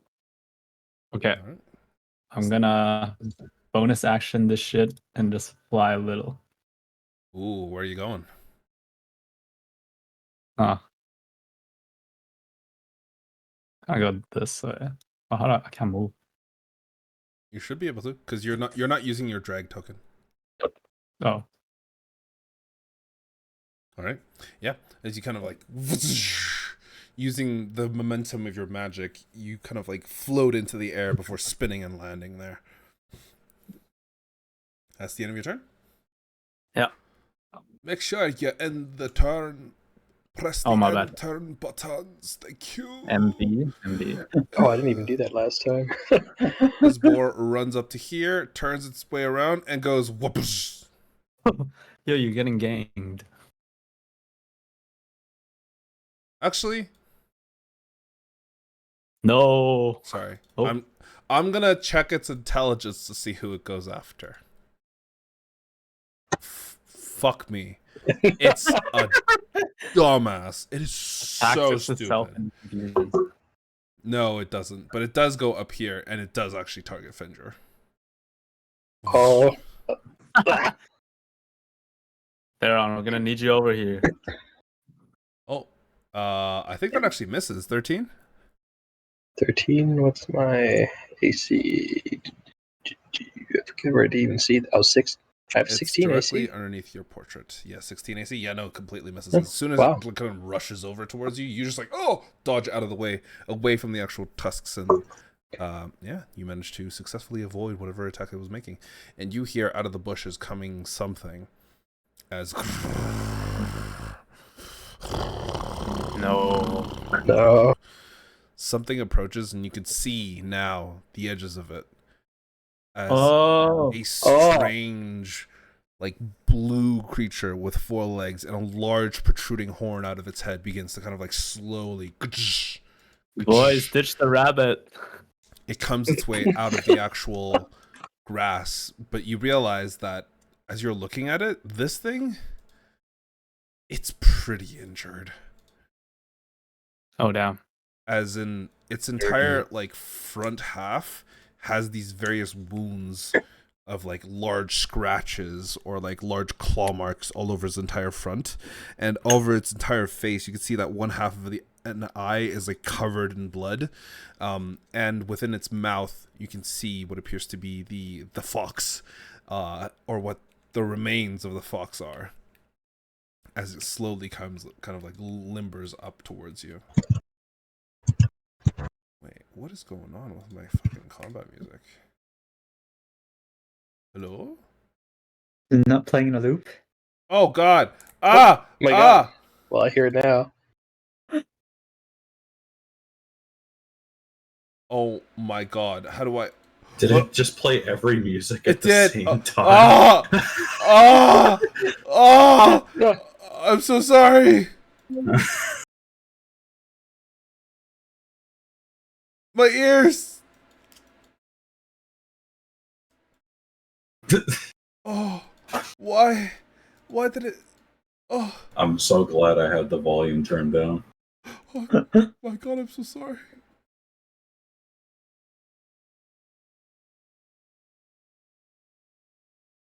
Oh, okay. I think we're good. That's a neat spell. Here we go. Okay. Jesus Christ. This drake, or this creature, it comes stumbling out of the grass, and it seems horrendously injured. But the first thing it does is it rushes up behind this boar, and it makes its attacks against the boar. Question mark? This guy's getting sturdy. He's sturdy as heck, bro. He will This make guy's a sturdy. a bite attack against the boar. Whoa. Oh, Whoa. 8 damage against the Wow. boar. Ooh. The boar is not dead yet. However, the boar does have to make a dexterity saving throw or be thrown prone, and it does get thrown prone. As soon as it gets thrown prone, the drake continues to attack it with another claw, with a claw attack. Wow. Oh, Jesus Christ, yeah. That boar is dead. Yeah, and as soon as it dies, you see this drake slam its horn into it, electrifies it ever so slightly before biting into it and just kind of starting to consume it. And Fenjor, you're like right beside it, and you get like a little bit of this like tingle in the air as soon as its horn kind of unleashes this tiny bit of electricity. Game's ready. And you're like, oh fuck, fuck, oh fuck. It's not a good time, but however, that is luckily the end of its turn. As it goes to your turn, Fenjor. Okay. Puma's still on me, right? Yes, the panther is still on you. Well, I guess not literally on me, but No, but After it's me. like it seems to be after you. then I'm going to wrap around. Throw it at the drake.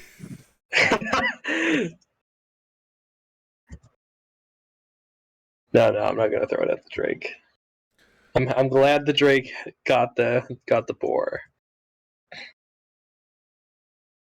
Are you though? So Because it's currently. well, I'm going to deal with panther first. Go for it. What are you doing, Mr. Fenjor? I want to use my short sword to attack it. Go for it. That Fuck. is a 14. That hits. Oh, let's go. Or 5 points of damage. Yeah, as you stab into the actual panther itself, it lets out a little yelp, and you can see that it's pretty injured at this point. Not horrifically, but it is kind of, not looking great. Yeah. That's my turn. All right, that's the end of your turn. It goes to the panther. Oh, let's give it a wisdom saving throw to see who it goes after.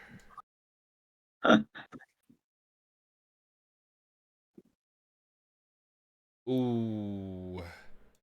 It's a dummy. It's a dummy. It's a dummy. Andrew, you can make an attack of opportunity against it if you so wish. I would love to. Go for it.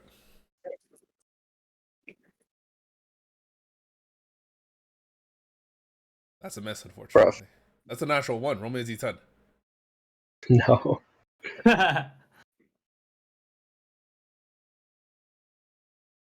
Did I just do 2d10? Fuck. You did. We'll take the first d10, which is a 6, which means nothing bad happens on that one. Unfortunately, your attack just misses.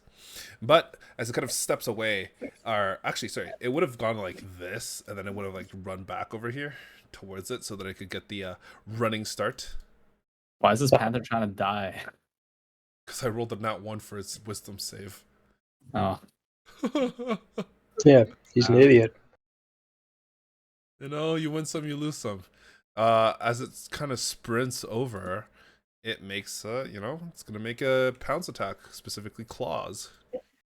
Ooh, that misses, I believe. Yep, that misses. That's the end of the panther's turn. That's the Theron. All right, I'm attack the Drake. Go for it. What are you attacking it with? Let me check some kind of spell. Oh, can I hit him with the?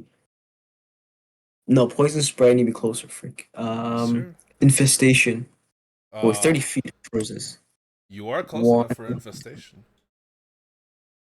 Okay, I'm hitting him with infestation. Seems pretty OP. Sure. Alt left click to target the creature, and then click infestation so it pops into chat so I know what to do. Should I read? Sure. You release a cloud of mites, fleas, and other parasites to appear Ugh. momentarily on one creature within. That's gross. Get those flies out of my ear. Holy shit. When it takes 1d6 poison damage and moves 5 feet in a random direction. If it can move in its speed of at least 5 feet, roll a d4 in the direction. Okay, let's see if it rolls a con save and fails. That is a success. It doesn't take any damage and it does not move. Yo, this. Fair. Okay. Alright. Is that the end of your turn? Yeah. This hair. It's gonna keep sprinting. Bye. Gardner. You heard this massive explosion sound coming from about maybe 100 or so feet away. As far as you're aware, that's where your team, the rest of the gallant dads, went. The gallant dad. Sorry, actually. gallant dad, not gallant dads. So like, can I see the Drake, or is there like geographic like things obstructing my view right now? No, or is it like? the tall grass is like 5 feet tall.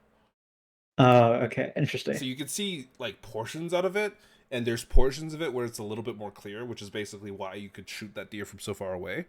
But as you kind of wander around, there's a lot of places with a lot of tall grass. So currently, as of right now, you cannot see where this teammate is, or this group is. However, you did hear the sound of someone casting thunderclap. Interesting. Zane. So I guess maybe let's start heading. Let's see, if I move, okay, let's let's say I move like 30 feet this way. Yeah. Do I? Yeah. I mean, I think rabbits are not really worth killing, right? We could. I will say that your actual positions in relation to where they are would be like closer to like here. Interesting. Okay. Interesting. Hmm. Remember, you can Huh. use your action to dash, and it'll double your movement speed. Sure.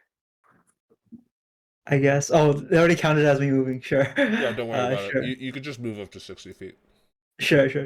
I guess I'll just head 60 feet in that direction and see if I can see anything. Do I see anything, or is it still? Unfortunately, at this range, it's still a little bit hard to see. Once you get to like here, you'll probably be able to Mhm. see it. Sure.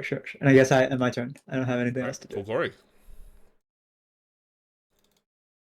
Oh, You also heard the same sound, and Gardner seems to have turned around and given up the hunt.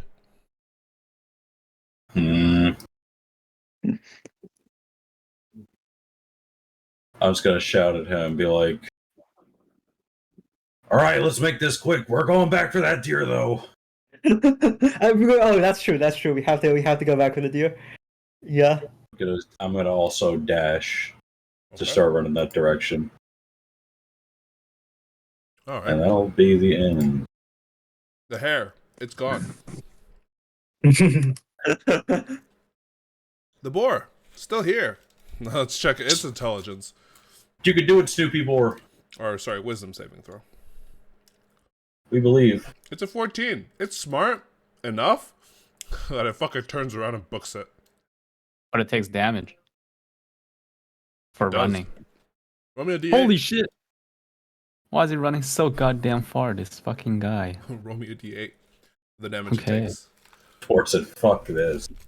Yeah, boar said, fuck this. Yeah. Oh my god.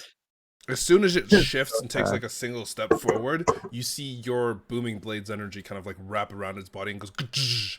It does not even seem to care. It just bolts, and you see it like disappear into the tall grass. No. Zane, it's your turn. Okay. I'm gonna keep a good distance from this guy because I don't want it to shit all over me.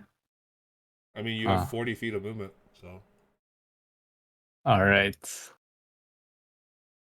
Then Is it good to be right beside me? yes, probably better than being by myself.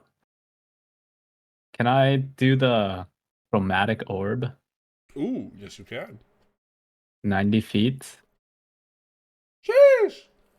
Oh my god. And Oh, you should have then- targeted it. It's a really cool animation. Oh fine. shit! Really? No, it's fine. It's fine. Oh, You can do MB. it next time. Do a circle around it. Boom. I think it's a circle. 9 damage. No, chromatic orb is essentially a projectile you launch from your hand. Oh, okay. Yeah. Doesn't go on the ground then. And I'm guessing you chose thunder damage? Yeah. Okay, yeah. Is this bolt of like this energy gathers at your arm. You throw it forward, it lands and it just explodes on top of the creature. You see its entire like body cave down onto the ground, slam into it before it picks itself back up. Now a little bit more pissed than it was before. Uh-oh. It Not No. me, please. does not seem to Attack give it the an, panther. it does not seem to give a single shit about the panther anymore. Uh-oh. That was not me. It jumps over That was not me. Oh. panther. The panther does make an attack of opportunity because it can. Attack it, Believe. panther. Attack it. 16. That is a hit, actually. Yes. Yes. It takes. Oh, Go, that's Panther. Not right. Good, you Wait. did it, Panther. You did it, bro. What Good shit, panther. the Let's hell? go. Let's go. Yo, Panther. you like reached up and gutted that fool. Wait, that is not right. It had a lot of HP left. Go, panther. Go. Oh, there's a second one. The boar is back. The boar is back. Sorry. I don't know why it did that. I don't know why the tokens were like out of order, but Poor is back. Why it died? Lamau. Snoopy Boar's come back. He's here to save us. But it comes in, it jumps over to this location, and it targets you, Zane, with both of its attacks. Okay. It bites you. Okay. Let's see. How bad is it? I believe that misses, actually. That misses me. Yeah. Oh, I'm let's good. go. You were so I'm the lucky. luckiest man in the world. Ugh. Wow, I'm so lucky this day. Wow. As it lunges towards you, you see it coming. You're like, "Oh shit!" You take a step back, and as soon as its teeth like snap shut in front of you, you can see these bolts of lightning kind of like shoot throughout its entire mouth. Luckily, it did not hit you because that would have been painful. But it does still make a claw attack against you, which also not? misses. Jesus, Do not. that's a D10. Zane's crazy. That's a 7. It misses. Doesn't do anything special. That's the end of its turn for Jory. Stay away. Please. Okay. I watched this Drake I'm watching. try to slap Zane. And I'll try to slap it back. Go for it. Slap his cheeks. Wait. Sheesh! That hits. Also, Let's on go. a side note, you have advantage because you are flanking with Theron. Oh, let's go. You can press the double See? up button on the 23. That move was brilliant. Woo! There's a crit! Oh, Oh, let's go. shit. Reroll the damage for crit. If you hover over the 5, you can do that. You see the 2 dice to the left? Yeah, there you go. Yes, sir. Sheesh! Sheesh. Max damage, holy moly, yeah. You slice into it with your short sword and it just cuts the creature open. You can see it's not doing well. It is not happy with what just happened. Let's go. Alright. Is that the end of your turn, Fenjor? Is popping a potion of healing a bonus action or a full action? It is a bonus action. I think I will pop one of those. Go for it.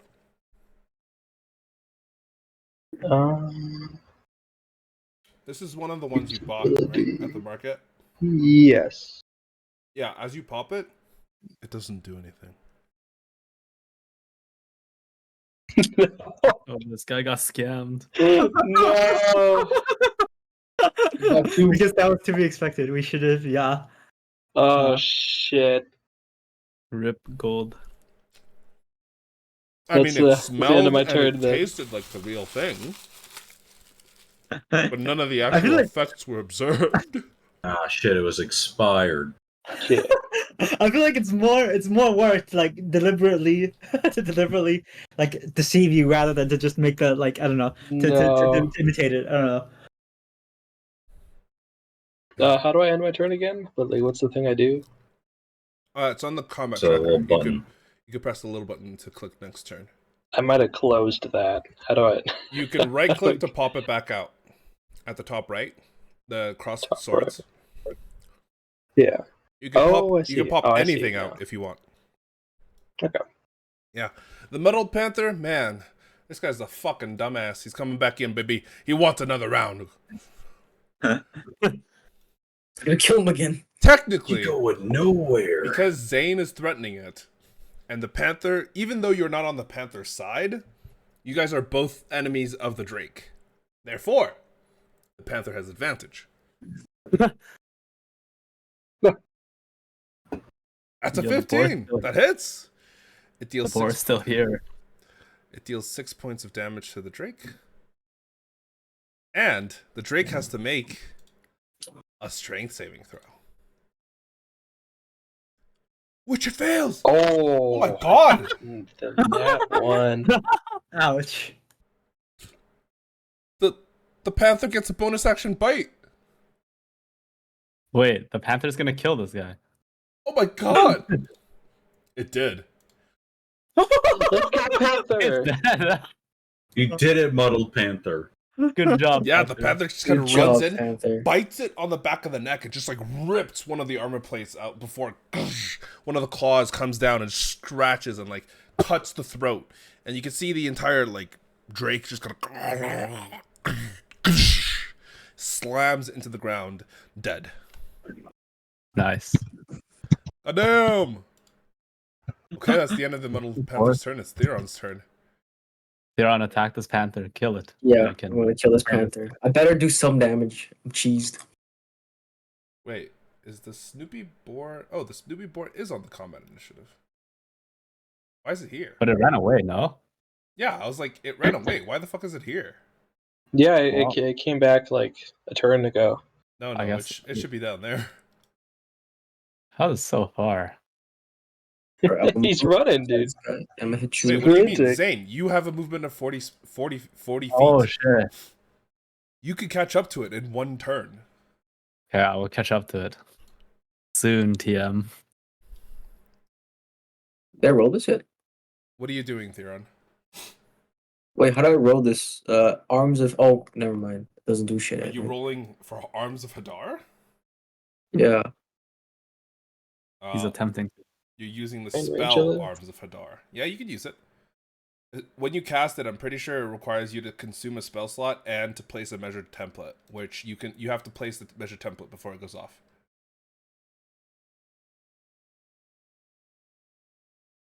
Oh, there you go. Wait a second. My brother. That it's a 10-foot radius, so it's centered on you. So it's actually it doesn't catch Fenjor. Okay. It's here. Oh, thank God. It's like worried. exactly here. I was worried. There you go. You invoke the power of Hadar, the Dark Hunger.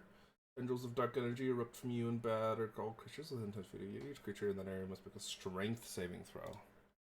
Ooh, okay. Strength saving throw. That's kind of rough. That's a failure. It takes full damage. 7. Kaboof! Yeah. As soon as you kind of run up, you put your hands up and you summon these black tentacles that erupt all around you.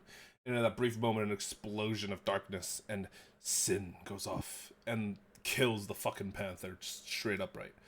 And that is technically the end of combat. Let's go, Theron. Thank you, sir. Wait, what about this board? Can we snipe this board? You That's can probably not certainly the first try. plan. Zane, give me it. Yeah. I'll give you a chance to snipe this boar. All right. I will try my best. Go for it. All right. I move. And then I will try to firebolt it. Go for it. That's a Oh. natural one. No. Roll me a d10. Another natural one. 9. You are fine.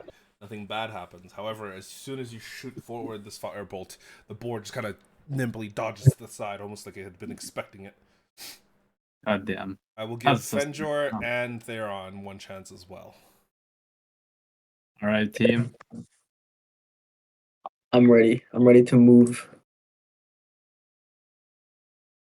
You only have 30 feet of movement. 30 feet, okay.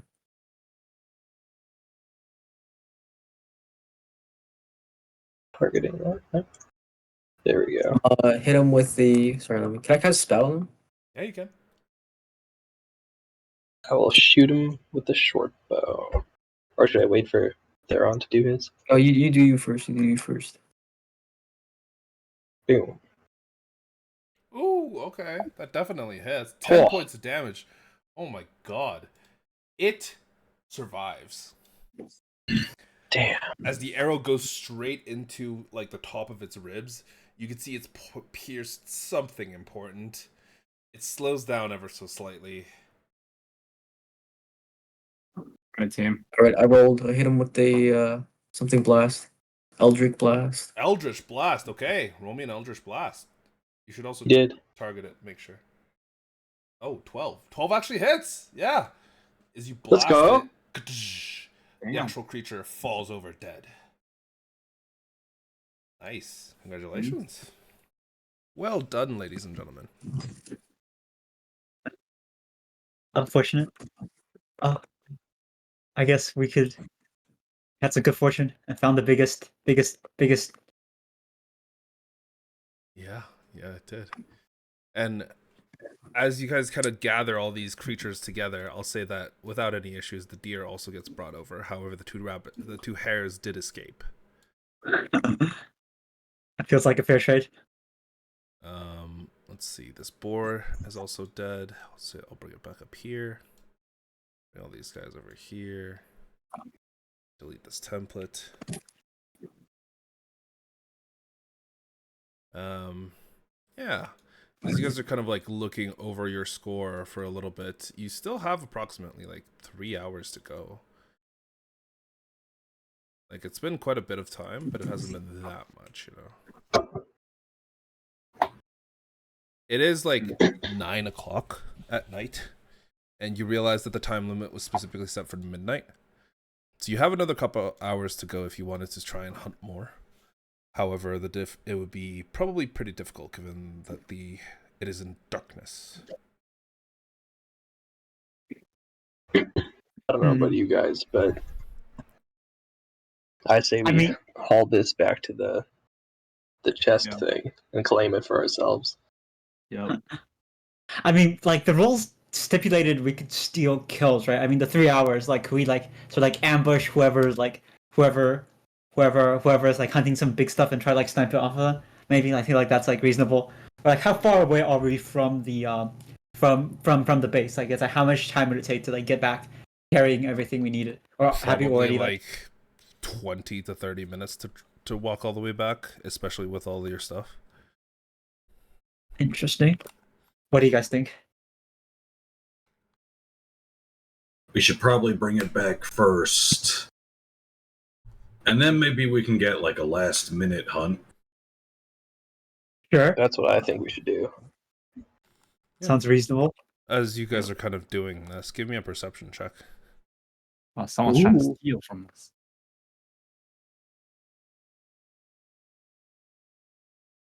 Probably.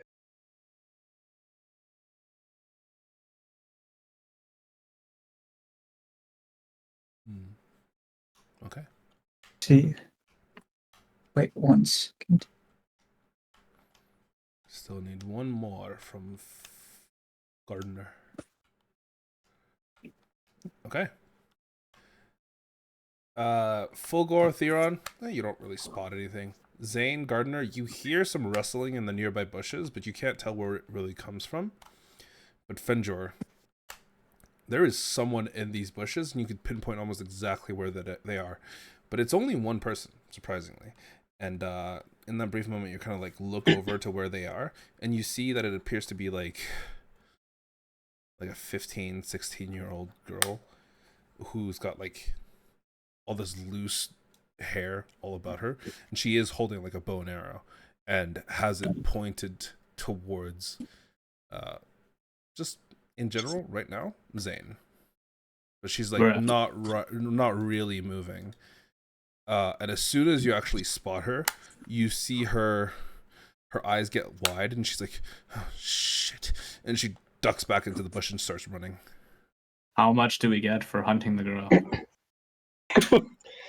Well, she's larger than a rabbit. All right. The Eldritch Blasts girl. Do you actually? Wait, no, I'm kidding. I don't even... Can I still see her? You, Fenjor, for now, you're the only one who can, yeah. Be like, hey, stop! She does not listen. She keeps booking it.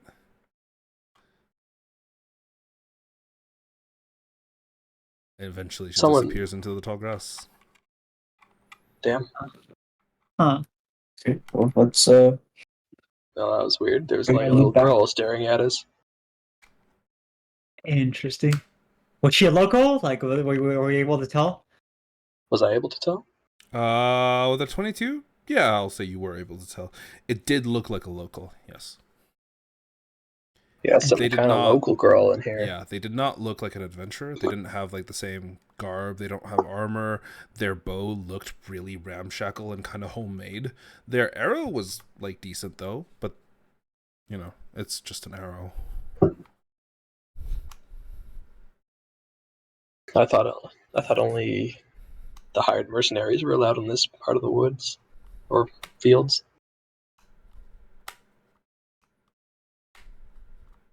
That's another mystery that needs resolving eventually. Like, does she look like forlorn? Was she hungry? Or was there anything else we could tell about her? She was a bit ragged, yeah. She was ragged, and from the brief moment that Fenjor saw her, she looked really skinny. Interesting. I have a theory. But yeah, I guess we'll see how... A theory. how that goes. Yeah, I miss my pet. I mean, what? But yeah, Thanks for watching.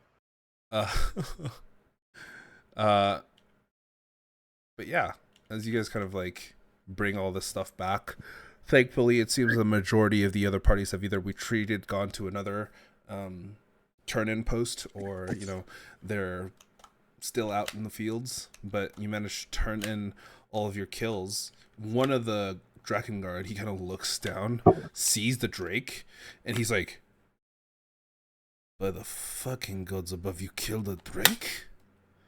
How did you do that? Wait, there was a Drake here? Holy shit. We have to report this." I guess we got lucky. What can we say? This is No more luck. than luck. All skill, actually. A Drake is nearly impossible for brand new adventurers to kill. No offense to you, I'm sure you're very proud and wonderfully and amazing, but even for us guards, it takes 5 or 6 of us to handle one single Drake. This is some incredible work. Good job. 1. And 2, holy shit, it's still here. This is real. Go report it! What are you doing? He kind of like turns to his fellow guard who's standing behind him, like kind of dumb shocked, or like before he, yes sir. He kind of turns around and starts running back towards the city, which isn't that far. It's only like 200-300 feet away from where the start of this border is. But yeah, the other guard kind of looks at all of you and he's like, "Well done. I have a feeling you're going to do very well in this competition. Though you may not have brought us back as many as some of the others, the Drake will count for a lot. Congratulations. Well, thank you. Take tonight to rest. We'll talk to you tomorrow." Right. Interesting. So like, it's like, can we see what other people have cooked up? Like, is it just us? Is it just our spoils right now, or is there more? As he opens up the chest to put things inside, you glance into the chest and it's just a black bottom. Okay, interesting. As he tosses all of your help, he puts the boar inside. The boar just disappears into the black inkiness of the bottom of the chest, going deeper than what the chest actually is able to hold, at least physically. You make sure you write that one down for the gallant dad. Yes. 1 drake, 1 panther, 2 boars, and 1 deer and 1 hare. It is not a bad haul, actually. I killed the hare. Congratulations. Very good for you. Are we gonna try and stuff the drake into the box, or? The drake is actually, like, it can actually fit in the box, surprisingly. Because the chest, it's massive. This thing is like 10 feet by like 6-7 feet. By like 7 feet. So it's a pretty chonky chest. He kind of opens it up with a lot of help from all of you put together. He kind of lifts the entire thing and dumps it into the actual chest. Ooh, that thing's heavy.